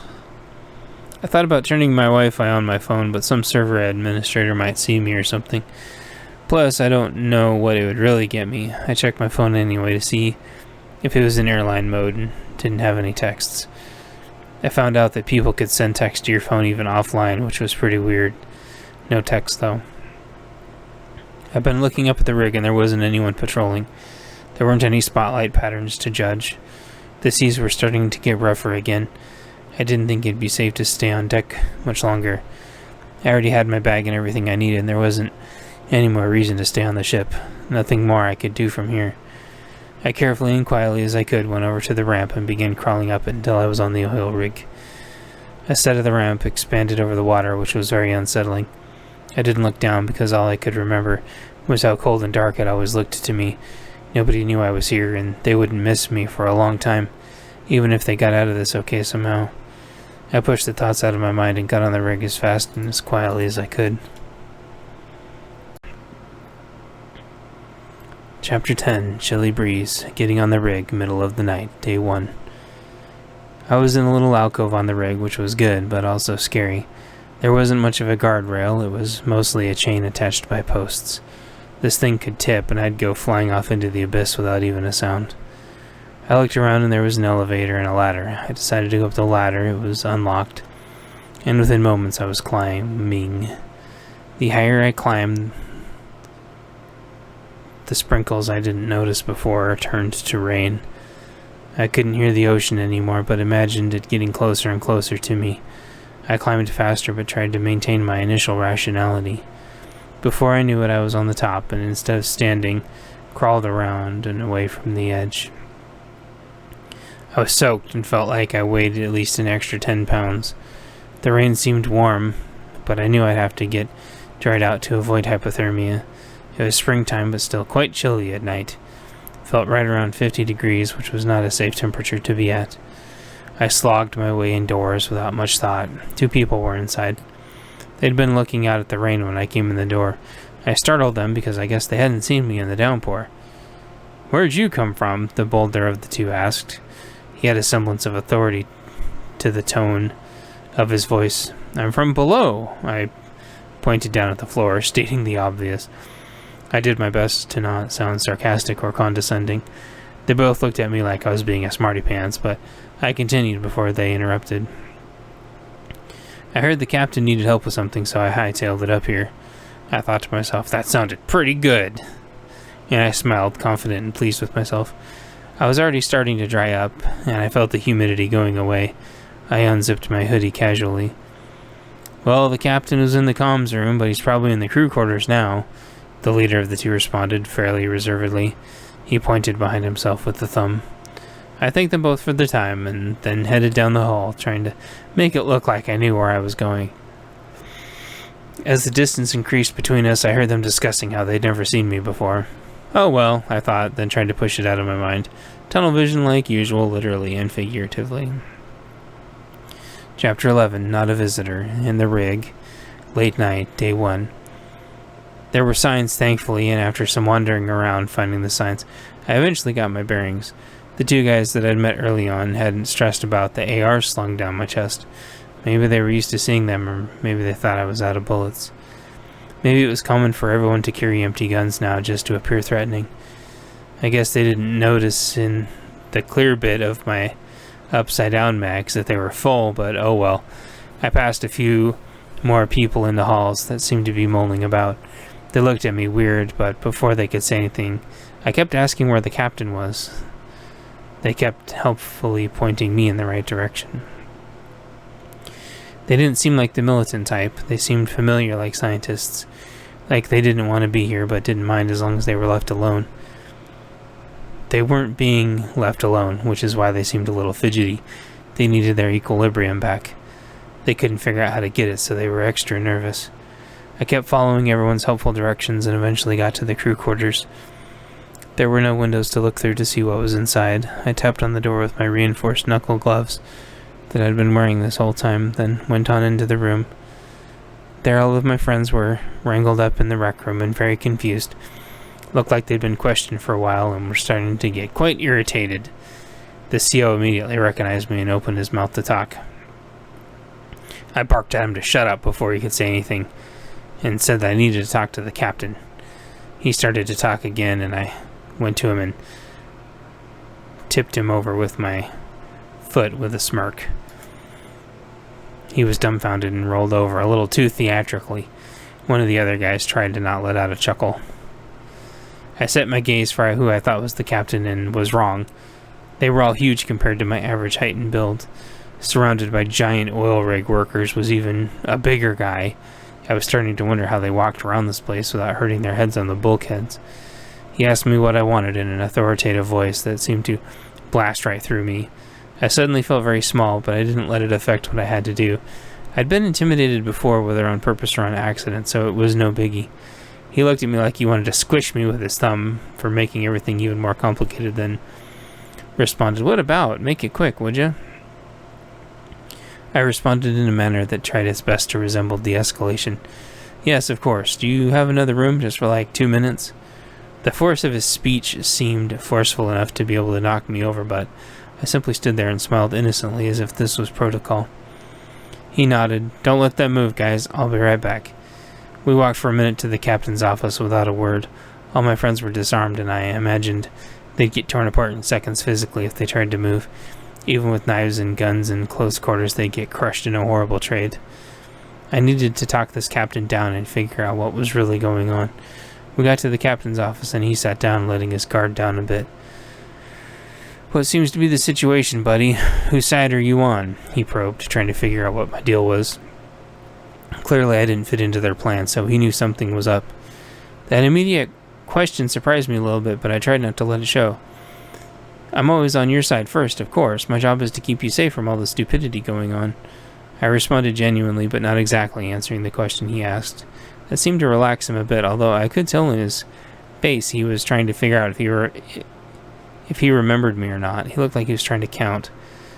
I started trying to talk again, but he cut me off. "Who are you again?" I nodded. "Of course, I'm the analyst from downstairs. It's my job to figure out the solutions and present them." That didn't seem to answer his question, but it apparently resolved the issue in his mind regardless. He was holding cards that I didn't know about. I thought maybe I should have scouted the lower floors first, but I didn't know whether I had enough time. "Oh, sorry," he said. "Please continue," he said with a gesture that could have taken my head off. "Well, I heard the reaction team coming over the radio, and I know you guys don't want them here. Quite honestly, I don't want them here either, if you know what I mean." He slowly nodded as if coming to the conclusion of his own, then spoke. "Yeah, here's the problem. We thought the guys in the crew quarters of that ship down there were the reaction team. We're tired of being pushed around. You understand, right?" I nodded. "Completely understand, 100%. Please continue." I gestured to him gently and slowly. "So we ambushed them and got their weapons, only to be hailed by a second one within a few hours. We know there aren't two that can be ready that fast. We think one of them is fake, so we can't figure out which is which." I thought about it for a second and weighed my options. "Well, I can tell you from the looks of that team you captured, as long as you didn't hurt them, they aren't here to hurt you. I honestly don't know who the other team is that was hailing you earlier." He thought about it for a second and realized I was telling him the truth, but not sure why.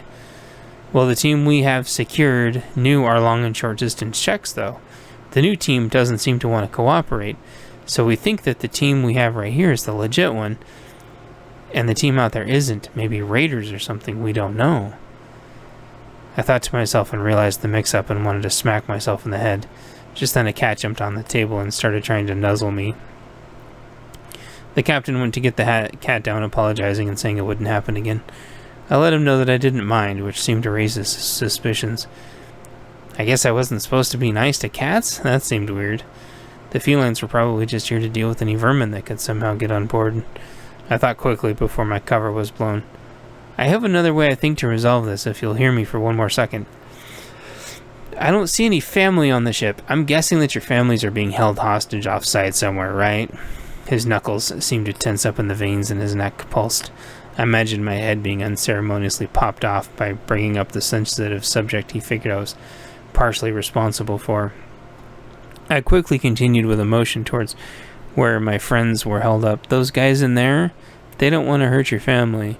In fact, I have reason to believe all your families are probably already safe and far away as of a few months ago." I looked around his desk in my peripheral and saw a photo of wife and son, all but confirming my suspicions. He untensed a bit. "What makes you say that?" I went to reach for my phone in my pocket, and he tensed up a bit. "Just my phone," and he partially relaxed. Everything was very tense, and I knew I didn't have many interactions left. It looked like he was just about to spring when I turned my phone on. I rotated it on the table so he could see and started flipping through photos, side by side, of liberated people. He started to break down in tears. "When were these taken?" he stuttered. I responded, "A few months ago. Your family has been safe and moved off-site for a while. We just have to sync you up with them again. Furthermore, the bad guys are amassing the fuel you guys here are making. They'll be attacking various sites all over the Pacific Northwest within the next day or two if we don't stop them. Some of those sites have your families nested." I continued before he could say anything. "The people in that room are here to save you as well. It's a part of a larger mission to save everyone and evenly distribute the fuel among farm workers, trade, and highway patrol. The people that were hailing you will wipe you out if they find out about your treachery because they know they don't hold anything over you anymore." I was worried I doomed them by telling them the damning information, but I had to be 100% truthful. He thought about it for a second and surprised me again. "Hey, let me see a mag." oversaturated with reading the situation, someone on autopilot, I took one of my AR mags out of my pouch and handed it to him without thinking. He accepted the mag and moved it up and down in his hand, feeling the gravity. Those guys would have never let me hold one of their mags. He was referring to the bad guys. I responded, yeah, well, we aren't them. He nodded and said, most of them are out of bullets also. He put his hand out to shake my hand. I took my glove off and we shook. He could have crushed my hand to dust, but instead respectfully matched my pressure. Your team could have taken us out and didn't, he mentioned rhetorically. I nodded grimly. That seemed to be enough for him. He got up and I got up and he opened the door and I walked out and he followed. He escorted me back to the crew quarters in silence. He opened the door and I went in first and he followed. Guys, get out here with me for a second, he said to the guys. I stayed inside and they all filed out, wondering what had happened. All my guys started talking to me at once and I shut them up. The bad guys have a QRT coming. The oil rig guys thought we were the QRT, which is why you guys got ambushed and they won out. Everyone face-palmed or sighed. Yeah, it was just miscommunication. Sorry I wasn't here earlier to resolve it. Yeah, well, we tried to tell them. I didn't roll my eyes because it would have hurt, but I shushed the guy who said that instead. In moments, the oil rig team came back in a little bit more humbled and less like they were going to grind everyone in the room's bones into dust. Their leader only had one question. Okay, what's the plan? Chapter 12. The new plan. Early morning. Day 2. I had my backpack and AR off in a corner of the conference room along with my hoodie all drying. I was in my t-shirt and cargo pants, which were drying out pretty quick in the warm room. It wasn't musty as the dehumidifier worked to take the excess moisture out of the air. We were fine-tuning a plan which was going to involve acting like they had captured us. The storm raging outside, but expected to calm down within the next few hours. The storm raged outside. We barely felt the storm on the giant rig, but I imagined our patrol vessel getting tossed and turned like crazy. I was very glad we weren't inside it. I wasn't looking forward to the odds, though. He said it was going to be another 12 to 13 man team. They hadn't hailed the civilization side of the rig in a while, and they probably weren't going to. They were probably going to come unannounced as far as the rig workers were concerned. We'd rounded up the rest of the rig's security team and locked them up on our ship. They hadn't even known that was what was going on. A testament to how good the oil rig team had done at subverting their camera system, I suppose. It was only the typical 5-man security team they leave behind, and they had no bullets. They weren't able to raise any additional alarms as far as I could tell, and were easily overwhelmed. They were apparently the ones that raised the initial alarm, though. We had 3 of our guys down in their security office monitoring comms and cameras. The local rig workers wanted to keep an eye on us anyway, which was fine. Building trust with them was important. We were connected on internal radios and back to our own usual channels, so we would immediately know if anything happened. We sat down for a mini planning session and agreed that the storm would keep the quick reaction team in the shallows for at least a few hours. Unfortunately, that cut us off as well.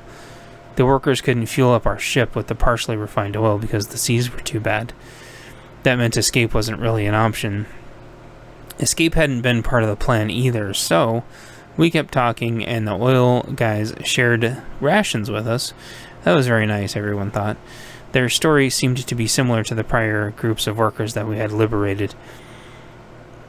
Everything starting off as we'd heard so many times. Their families got taken hostage. As long as everyone kept working, the families were fine.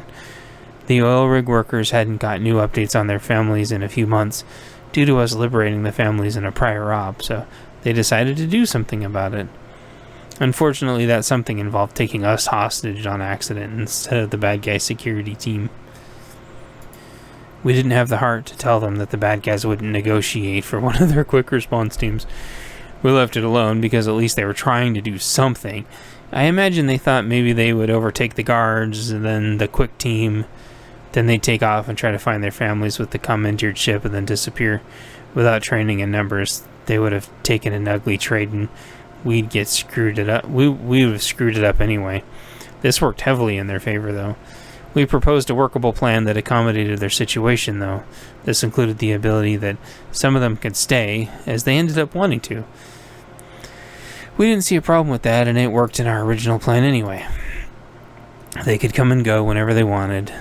There was plenty of room on the rig for their families, or vice versa, whatever. We told them they were welcome in any of our strongholds due to the work that they had been doing. Some of them wanted to move out to the Pacific Northwest. Some wanted to move away from the Pacific Northwest completely. Some just wanted to stand on land for the first time in ages. One of our big questions was why there wasn't tons of cars on the road. They explained that even though the rig was nearly operational before the collapse, it had been abandoned and needed some work. They just got their first few boatloads of partial crude oil, and the workers were tired of getting strung along, but the bad guys always wanted more from them. So here we were. We didn't think we'd have a new plan worked out so we can distribute the oil. We think we have a new plan worked out so we can distribute the oil that they approved of. They didn't want to give us the oil just to tip the balance of power. We explained that very little of the oil was going to us. Most of the oil was going directly back into agriculture. We were about everyone being free and safe and secure and the leaders of their own destiny. The oil rig workers liked this, and it reminded them of how everything was initially supposed to be. Someone brought up the point of how it would be some kind of controlled communism. But how is that slightly better than the current totalitarianism? But we disagreed. Everyone would be essentially providing food to the hubs for their fuel. We explained to the workers how everyone was already bringing food to the hubs for trade. This would just help make it easier. They hadn't realized we already had a semi-functioning society, so they saw how that all played into the barter system. The workers would get food and some of the oil for their own use, and everyone would just keep bartering and trading like normal, just easier. Cars on the highways would still be virtually non-existent because everyone would be expected to stay local, like how it used to be. If they wanted to go longer distances, they needed to wait for a caravan, so it was affordable and appropriate. The easiest way to get around was from hub to hub anyway, but that unfortunately took about a month to get around in the afflicted areas if you used that method. This way everyone would get to a central place with a few hub hops and then take mass transit to the closest area they wanted to go to. Those vehicles would be guarded by a brand new highway patrol that had unflinching authority on the highways. Basically hundreds of moderately aligned motorcyclists that were going to get deputized to clean up all the roadblocks, traps, clear the overpasses, things like that. The old rig workers asked about the big cities. We talked a little bit about the city-states, but not much. We said that they were expected to stay in their cities if they were going to cause trouble. They hated cars anyway and wanted everything to be on foot and bicycle traffic so bad that they weren't going to get any fuel. It kept them out of everyone's hair anyway and let them live in the perverse utopia they always wanted. We told the oil workers that the city folk could return to the rest of society whenever they found humility, but it had been over 2 years and no such luck. Nobody was holding their breath. The oil workers told us that they were expecting the oil to go to the city-states to start wiping us all out. They said they'd even heard a little chatter about it. We all nodded. That story pretty much aligned with everything else we got for intel. After everyone had said their piece, we ended up talking for a few hours. We'd come to a new agreement about a portion of the crew staying and working on the oil. They said they'd train up some other people so they could rotate out and have a fair schedule. Right now they were working 16 or more hours a day, 7 days a week. They'd get time off this way and new people trained and everything would be fine. Someone notified us that the storm was starting to clear up. I guess they had some pretty good Doppler systems on board, which made sense. Also, they had explained that they were partially refining the oil, not just to run the oil rigs back and forth, but because that's the oil. Not just to run the oil container ships back and forth, but because that's what ran the rig also. That cleared up quite a bit of confusion in our group that was new to a scale this massive. The rig workers had asked us about refinery on land, and we told them we couldn't tell them much right this second, but that if someone would rather work at the refinery, that it could be arranged. With the weather calming down, they could use the partially refined oil to fuel up our vessel. We explained we only had enough for a one-way trip, which further reinforced that we weren't the bad guys. They were good and convinced now that we were community builders, not crooked regime enforcers. The old rig workers started to fuel up our patrol vessel, and we did radio checks. The captured security personnel were fine. The people running the security center were fine. Everything seemed fine. We estimated that we had a few hours left before the reaction team would come to see what was going on. Unfortunately, that was the same amount of time it was going to take to fuel up our patrol vessel. We weren't leaving, though. Not yet, at least. And the time was aligning to probably be a dawn raid. We were given the tour of the rig and picked out all the defensive portions. We didn't know whether to expect a bigger ship or a little ship, but we hoped we had enough, big enough rounds to stop it before it could get to us. We had a guy with 300 Win Mag and a guy with 308, so we were hoping that that would be enough. They only had about 20 rounds each of actual armor-defeating ammo, though the rest were normal jacketed rounds. The rest of us could engage at 700 yards or so if we wanted, but unless someone was walking on deck, we weren't going to be doing much. We counted on our large caliber friends to do the heavy stop. We didn't have a 20 mil.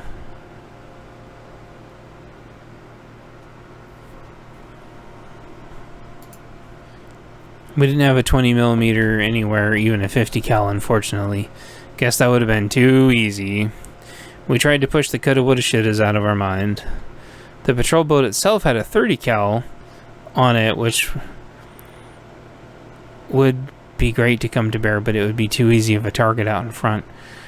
We would be much higher up in different layers. The sun wouldn't be much of assistance because regardless of which direction they came from, it would affect both of us similarly. We were pretty sure the bad guys would be coming from the north, and unfortunately our patrol boat was docked on the east side. We couldn't move it anyway because that's where it needed to get fueled. There was this nagging suspicion in my head, though, that they weren't going to come in one ship. Maybe they would take 3 ships and 3 times as many people with them, seeing their strategic importance and having the extra time to prepare. If it could buy enough time, maybe we could get our patrol vessel in play enough to hold out a bit. Chapter 13, Incoming Preparations, Pre-Dawn, Day 2. We had a combat engineer with us, so that had come up with the idea to make the rig more defensible, so we spent the last hour before dawn putting up steel barricades. They weren't so big that they would turn the rig into a huge sailboat and topple it over, but were big enough for a person to hide behind and set up a rifle on. The steel barriers made it safer for everyone to be out on the rig anyway, with random winds kicking up to 40 miles an hour. It'd be cold for sure, but at least it'd be out of the salt spray below. It was sprinkling, but not raining too hard. There was a concern that the opposing force would see us welding, but we were hoping they wouldn't notice any different than other work going on that they wouldn't understand. Right around then, as everyone welded and prepared in the dark, we got internal comms. We're getting hailed on the secure freaks. Bad guys successfully did a long distance check. We're expecting visual within the hour. Copy. Our CO got on the comms. Copy, we'll be ready. Out. We all looked around and nodded and filled in the rig workers. They said to expect visual, but it was pretty dark still. The sun was starting to creep up, but was still a ways away. I imagine in the daylight and enemy arrival were scheduled right around the same time.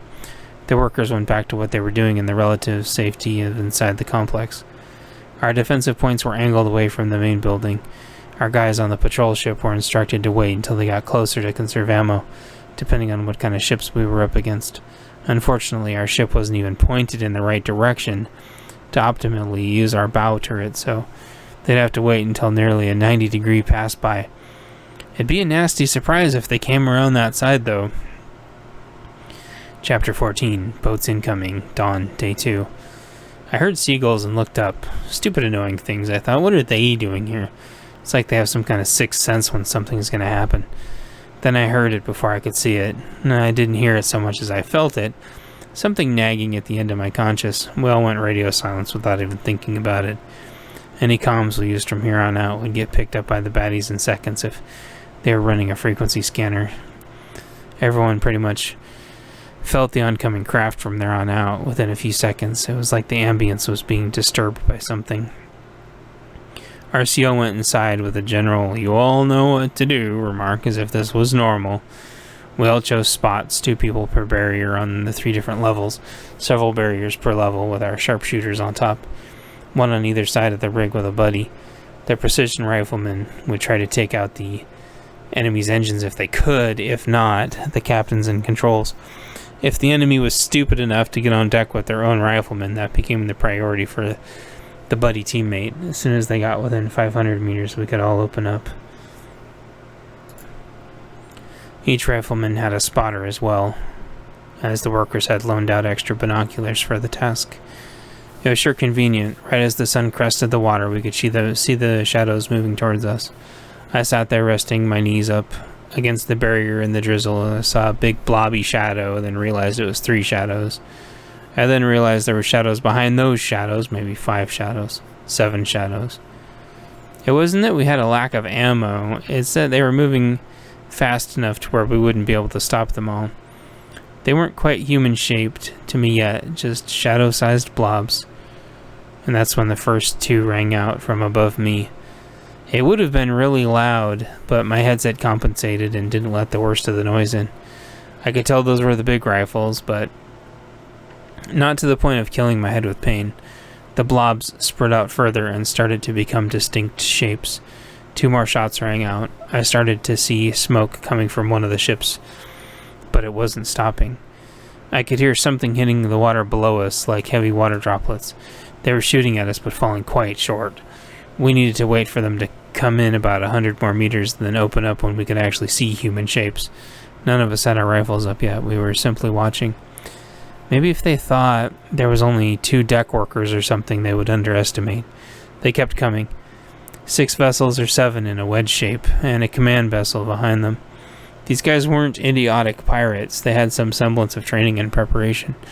Even if we took out a couple boats in the front, they knew they could do this in one push. The enemy knew the importance of this rig, and they weren't letting it go voluntarily. They had spent all night prepping their team for one huge push to secure this rig once and for all, and even probably staff it for themselves if they had to. I imagined them radioing security, screaming at them to take care of the shooters so they could board. Then I imagined our security transplants coming up with some silly story about there only being 2 sharpshooters, but them being pinned down. Only 2 shooters to take care of. Everyone hoped the enemy would take the bait and get in range to take the initial fatal hits without scouting. The blobs kept coming and starting to be more distinctly shaped. I saw my friends bringing their rifles on target, figuring we were right around 600 meters now to contact. Close enough for us to barely engage, but not have a decent kill zone yet. The enemy could easily scoot back out of range at this point if they had to, without taking significant losses. Thankfully, I had my new optic with the optional 4x magnifier that I could snap into place. I looked through it and could easily make out each of the ships. My optic had notches up to 600 meters, and this would be a whole different story than the last time. The optic realized that I wanted to look through it and auto-adjusted its light accordingly so I could see the different ranges appropriately. I couldn't get a bead on the operations ship, but I could see some rafts buzzing towards us quite distinctly. They were all aiming high, too high, trying to get our marksmen. They had no idea we were here. We had a chance.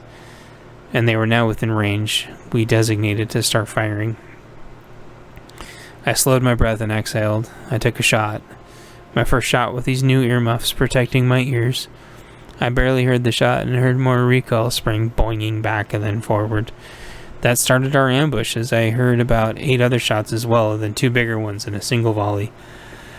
Some of them sounded like heavier intermediate cartridges, and I imagine those were the 7.62x39 rounds. I guess a few of the guys must have had some fairly spendy AKs, I thought amusingly. I had recalled seeing a Raz-74 and a Mutant earlier, and I reminded myself to ask them to shoot it for a few rounds later if everything went well. If you spend enough money in training on an AK, they were every bit as accurate and reached out several hundred extra meters.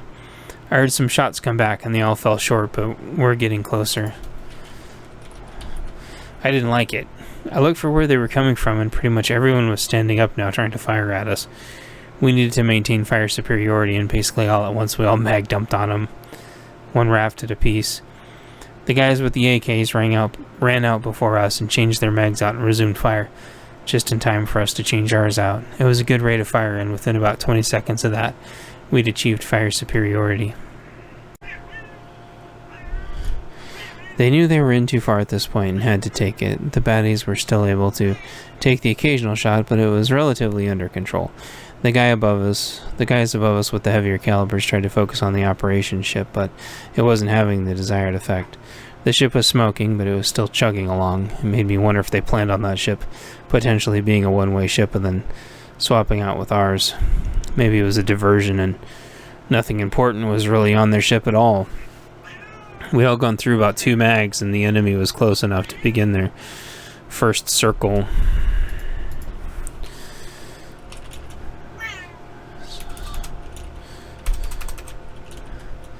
They began clockwise as expected and were able to safely head towards our ship by getting into our blind spot.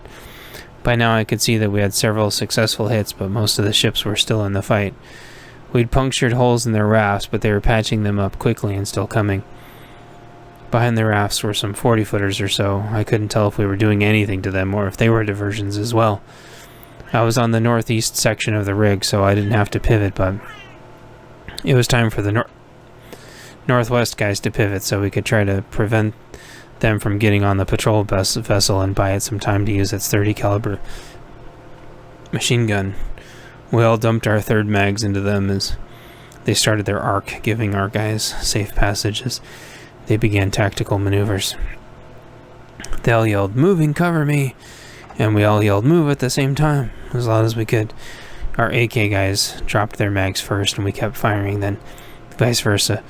Our northwest guys got to east facing so they could try to cover the patrol vessel and yell, "Set!" And that meant our little maneuver worked. They got in too tight for the 30 cal on the patrol boat to work and started boarding the ship. Our guys in the ship must have figured it out, so they didn't try to make it to the turret and cut the prisoners loose. One by one, the people boarding shot their own people thinking that they were us. Our guys went further into the ship and hid, trying to set up a last stand to protect the bridge. We kept the fire on strong, having trapped them in a kill zone with a little bit of cover that they now couldn't move from. They couldn't get onto the boat anymore without taking fire, and they couldn't leave. I noticed as I slowed my rate of fire to take more calculated shots as I had half my mags left. A few of the bad guys had succumbed to their injuries. Chapter 15, Boats Arrived, Morning, Day 2. We were taking hardly no fire though, but having to expend a little ammo to keep them pinned. They knew it, but knew we had no way to flank them. It was a stalemate, and they knew it. Their bigger ships had all started to sink from taking the bigger rounds, and people were starting to try to swim aboard the patrol craft as well as our oil rig. The seagulls were going crazy now. The drizzle had let up as the sun started to shoo the clouds away. And that's when the screaming started. We looked at each other and everyone was okay. The screaming was coming from down below. It looked like one or two of the guys had got into the patrol craft, but that wasn't where the screaming was coming from. I saw someone splashing in the water for a few seconds and got pulled under. Then a second, 1 moments later, he came up screaming and then got pulled down again, and I didn't see him re-emerge. I was looking through my scope as the bad guys had stopped trying to take pot shots at us. There were several rafts that were trying to take on the survivors from the bigger ships that were starting to sink. They were trying to make one last separate effort to get on board our patrol ship. There were maybe 20 of them left. They tried to get into the ship, but were shooed back out by gunfire from inside. The bad guys went to help their buddies onto the ship, but we kept shooting at them when the opportunity popped up.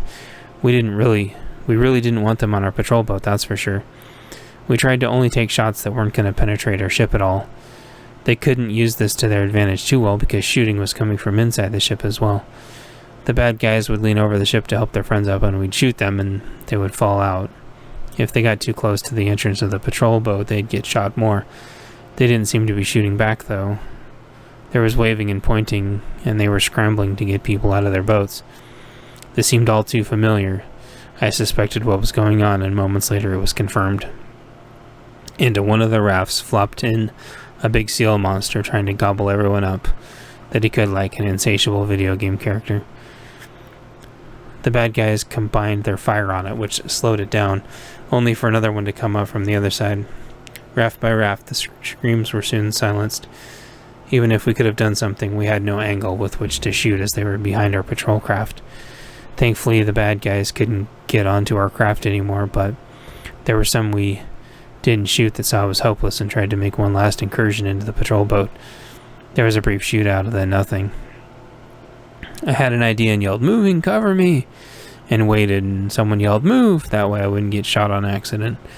I ran around and tried to get a good angle. Nobody was left, and there were mutant seals now by the 2s and 3s occupying every vessel. Thankfully, the current was slowly pulling them away. I calmed in. "Are you guys okay in the patrol boat?"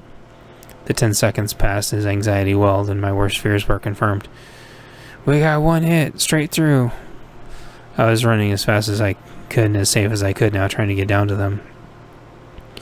"I'm coming. Where's he shot at?" I was hoping the shoulder or something stupid where everything was magically missed like in the movies. "He shot right through the lung." "I'm coming. Keep pressure on both sides as best as you can." Someone else broke in.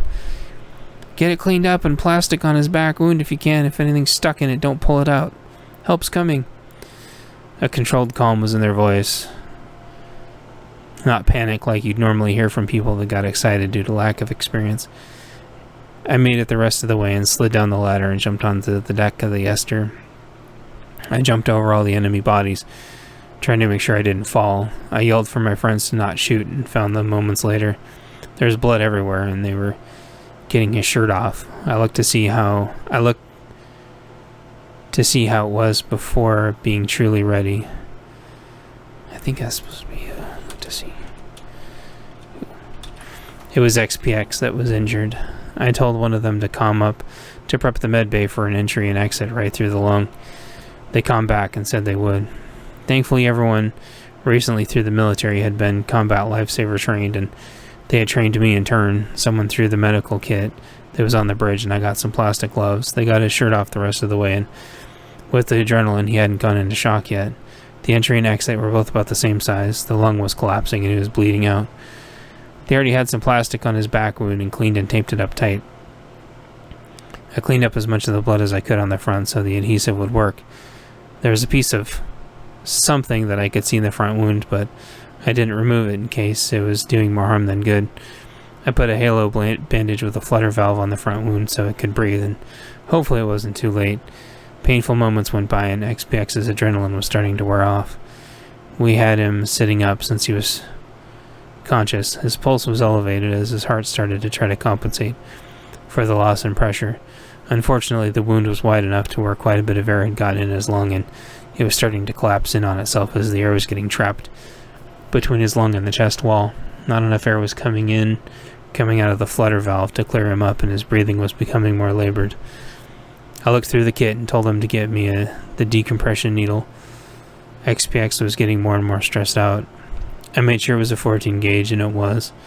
I popped the cap off, felt his collarbone about an inch down, found the second and third rib. Someone scrubbed the area with some alcohol wipes for me. I tilted the needle up at a 90-degree angle and told him what I was doing, and he nodded back. I slid the needle in right below his second rib, slowly until I heard a bunch of air release. His lung inflated normally and he relaxed. I pulled the needle out and left the catheter in and taped it up. I carefully checked his back again and it looked stable. Okay guys, he's stable. We have to get him up to the med bay. We formed our hands in a cross pattern and gently carried him up out of the ship and into the elevator. As we turned around, we saw the stupid, peaceful, fat, happy seals grinning back at us. There was blood everywhere, and they had big, fat, red mustaches. The elevator door closed, and we slowly rose. XPX was much calmer and feeling better, relatively speaking.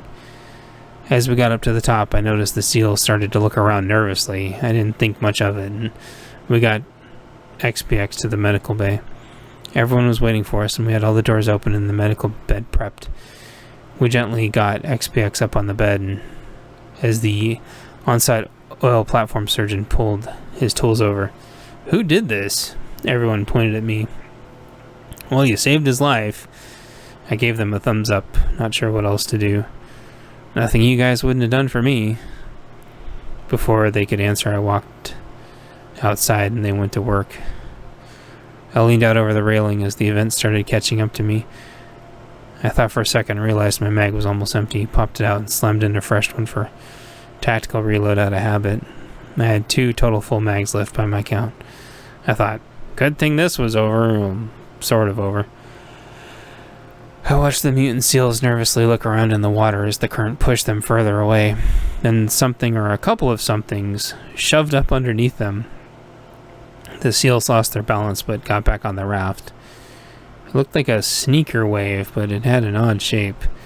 The ocean was at peace again, then from another direction out of nowhere, a strange wave. Mutant seals went flying in every direction and scrambled to get back into the raft. I snapped a blurry picture, but then put my camera away, not wanting to drop it on accident.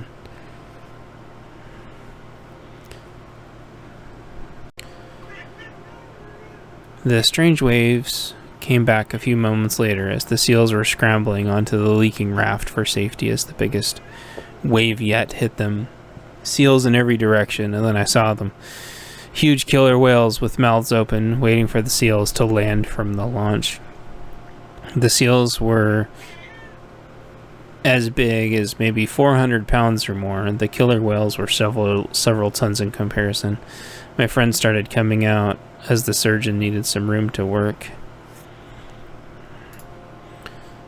As the door swung a few times, I saw a transparent Esther turning to look at me, and then back to her dad as he was being operated on, his hand trying to reach out for her hand in his semi-conscious state. We all sat in awe for the next hour as the killer whales one by one dismantled every raft full of mutant seals, alternating which made the waves and which waited with their mouths open to catch them. The last to go were the 25 or so footers and the 50-footer ship we thought was the ops ship. The people in it had long since tried to swim out and were eaten by the mutant seals. The seals were the last to be eaten by the killer whales. The beautiful black and white spotted killer whales kept whooshing wave after wave onto the biggest boat until it finally went down. The seals spilling out easy snacks for the killer whales. The last we saw of the ships were their telltale flags at the end of the flagpoles, representing the enemy force we'd been dealing with for years. Chapter 16, A New Clam, Late Morning, Day 2. The whales splashed and played for an hour after that, enjoying the victory with us. The seagulls tried to pick scraps off the water, only to also get eaten by the killer whales. Our ships finished getting fueled up, and we were able to move it out of the way. We put it on the other side so the ships that needed to could fuel up. A few guys got on the ship and scrubbed it down good as XPX rested up from his successful surgery. Every time I looked at the ship, I felt a presence looking at me, upset and distraught, like I'd better be taking care of their loved one. XPX was doing well, though, as long as he didn't move too much. For a while, he was going to make a full recovery. We got him back to the patrol vessel into his captain's quarters, and he peacefully fell right to sleep. One of our medics stayed with him to make sure he would have constant care. I felt a whoosh of calm through me as if everything was okay again. I smiled and saw that XPX, with his eyes closed to sleep, smiled. As that was happening, a new set of ships started over the horizon from the east. We hadn't really planned what to do if this happened. When they calmed in, it turned out to be our puddle jumper team, coming to give us backup since we were supposed to have been back several hours ago. They explained they had to wait until the storm slowed down, but came as fast as they could. Once they docked, they got fueled up as well. We took the guys that wanted to go back, and we all went back to shore together. We left the puddle jumper with the oil rig so they didn't feel stranded anymore. It wasn't as big as our patrol boat, but it was very fast, burned a lot of fuel, and didn't have a big fuel capacity. When we were back, we got everyone back up to speed and negotiated who would want to come back out and where everyone's loved ones were. The oil tanker was docked, but it seemed to be busy filling up other ships. It seemed that the oil wasn't really being distributed at all, and it was going straight to the bad guys. The tribesfolk filled up a couple tankers for themselves that they said was going to their farm equipment. We filled a couple too to send in multiple directions to where the farms were. One northwest, one northeast, and one southeast. They would all have the highway patrol with them, which were currently waiting at the refinery. There were all sorts of engineers and mechanics at the refinery getting it to work. We needed to do that so the vehicle engines would run properly. Ships and farm equipment, their process wasn't as important, but it was for normal vehicles due to different engines. Chapter 7, New Beginnings. Midday, Day 2. As the fuel got properly refined, the motorcycles all filled up spare tanks. Then 3 semis rolled out, each with their own contingent of the new highway guards. No attacks ever came to our strongholds. Nobody had any fuel to come get us. All of the fuel that each of the city-states had been hoarding for an attack got sabotaged. The damage wouldn't be readily obvious, though. A substance was put into all the fuel tanks that upon starting the engines would cycle the altered fuel and ruin the vehicles. They would all break down within about 5 minutes of driving. The fuel trucks had been stolen, stripped of their tracking devices, and repurposed for patriotic fuel deliveries. It turned out the refinery only needed to get turned back on. The EPA had shut it down for no reason other than to funnel petrol refinement through other facilities. Those facilities and pipelines, of course, ironically got destroyed by the other side a long time ago. The engineers were all still in the area and got each other trained up and running the facility very well. It kept a lot of people busy and out of trouble. They had yet another success to be very proud of. With this system we developed, the area could have our farm equipment up within a few weeks and finally started making our own food at industrial and commercial speeds again.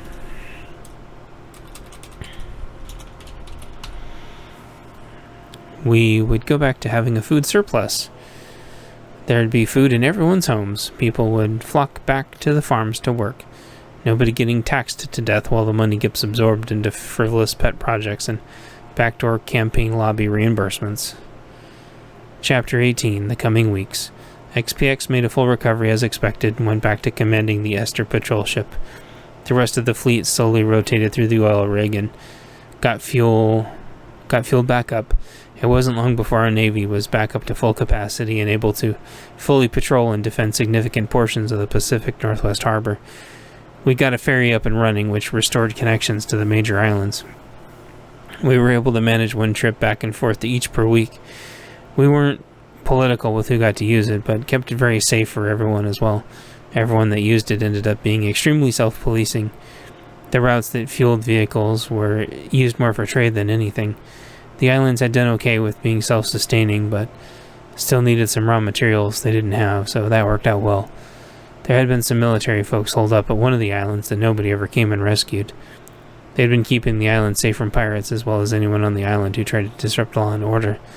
They ended up being the law enforcement for the islands if they wanted to. Most of them liked that very much. A few dissolved and went to go try and find their families, which everyone understood. A few of them started a second group out of Bremerton, which became another main naval hub for the area. They gathered all the engineers and mechanics that wanted something to do and began repairing all the ships they could find. In time, it would become a premier naval shipyard.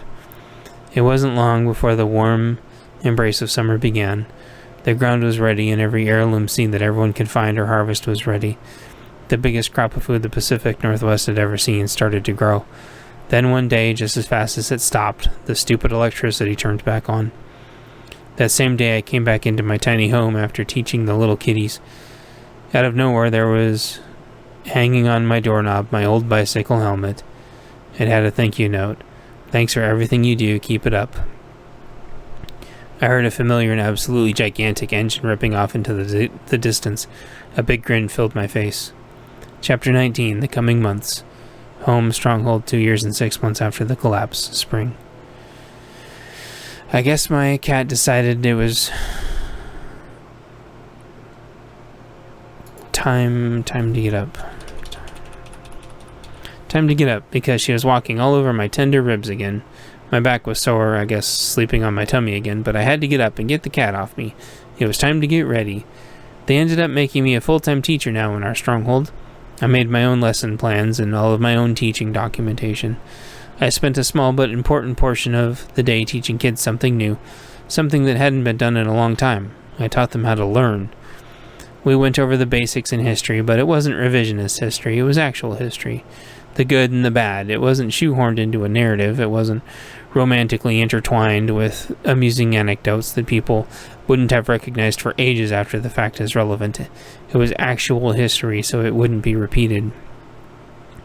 The kids got plenty of breaks, and it helped their brains soak in the important lessons. They didn't have any homework, so they would get maximum family time. Electricity was never taken for granted again, and the internet was rarely used. The TVs were never used again for hundreds of pointless and useless channels.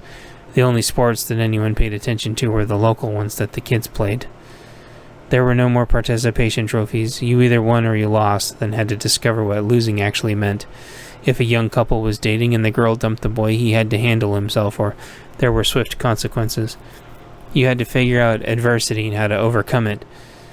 You were taught to look for niches where your services were needed, then how to fairly work that niche so you didn't royally screw everyone. There were no more patent trolls sitting on copyrights and trademarks for ages that didn't further advance society. There was no more frivolous lawsuits from companies that never produced anything. There were no more malpractice lawsuits jacking up healthcare prices vicariously through insurance premiums. We completely ignored life-saving medications if the rest of the world didn't want to work with us fairly. We didn't do this to prematurely die. We did it because we were finally emotionally and physically in control of ourselves. We were living life to the fullest and coming to terms with reality. Nobody stayed on life support for ages anymore, draining the system and everyone's finances. If it was your time to go, you got to decide that. On that point, everyone started keeping their babies again. Lots of them were needed to work the land in positive functioning parts of society. The pregnancies were planned and everyone was well taken care of. If something happens to the parents, the grandparents would take care of the baby or a cousin or a sibling or the community. Everything worked the way it was supposed to. Neighbors and family taking care of each other. Everyone knew where life actually began and where it ended. A baby was no less a clump of cells than an elderly person was. Everyone was equal. For the first time in over 100 years, the area was at peace. The city-states stubbornly stayed put, and we left them alone. One would trickle out here or there, and we would find a place where they could be productive and happy. The rest stayed too stubborn to admit that they were wrong and that their chosen paths were unsustainable. Nobody knows what happened to them. They just stopped coming out and life went on. The I-5 belt ended up becoming a new state, but stopped directly after the Redwoods in California Free State. The last I'd heard, middle of California had been Russian territory for a while, but also stayed in positive relations to NATO and the United Nations. Sort of turned into a new Eastern Orthodox sanctuary, more or less. I heard they were trying to get the internet running again somehow. The southern third of California returned to Mexican occupation. It was rife with cartels, gangs, and mafia. Nobody went down there for any reason if they weren't part of the culture and survived. Nevada and Arizona shut their water supplies off to California entirely since they weren't paying with real money or trading anymore. Arizona ended up extending its wall past its southern border to its western border, where it stopped at the Nevada border. Basically, two-thirds of California returned to being a desert like it used to. Wildfires saw that anything without immediate water source got returned back to the planet. Without government bailouts, despite rejecting federal law, the dams all failed and the rivers returned back to normal. To the right of the Cascades through Utah became Freedom Country. There were a lot of American flags and new radio stations, and everyone lived in harmony there. You could have as many guns as you wanted, and whatever kind you wanted. All of the U.S. government parkland got reabsorbed and managed by the state. Historic landmarks were spared, but the rest got cycled back into normal usage as was originally intended. No farmers ever got bothered again, and the tribes and their infrastructure were well supported. Silicon Valley ended up being like one of our two unofficial West Coast capitals, basically. All the software came from there, and all the innovations came from there. People would work on a project or an idea for a little bit. It would spin up or wind down and then get transferred out for sustainability, and then new ones would start up. It became an idea hub, sort of like a gigantic college town. Also kind of like a big software creation think tank. People from all over the world came there to learn and create. They were independent from all the politics since they were so powerful in their own right and wanted nothing to do with anything but creating for the greater good. Most of the rest of this new Mexico ended up being appropriated as desert, just like how it used to be. Once the waterways settled back to the way they were pre-agriculture industry, new and sustainable crops emerged for the area. I heard it ended up being lots of agave, which produced a byproduct that all the vehicles in the area were modified to run off of. The Puyallup tribe ended up handling the refinery very well.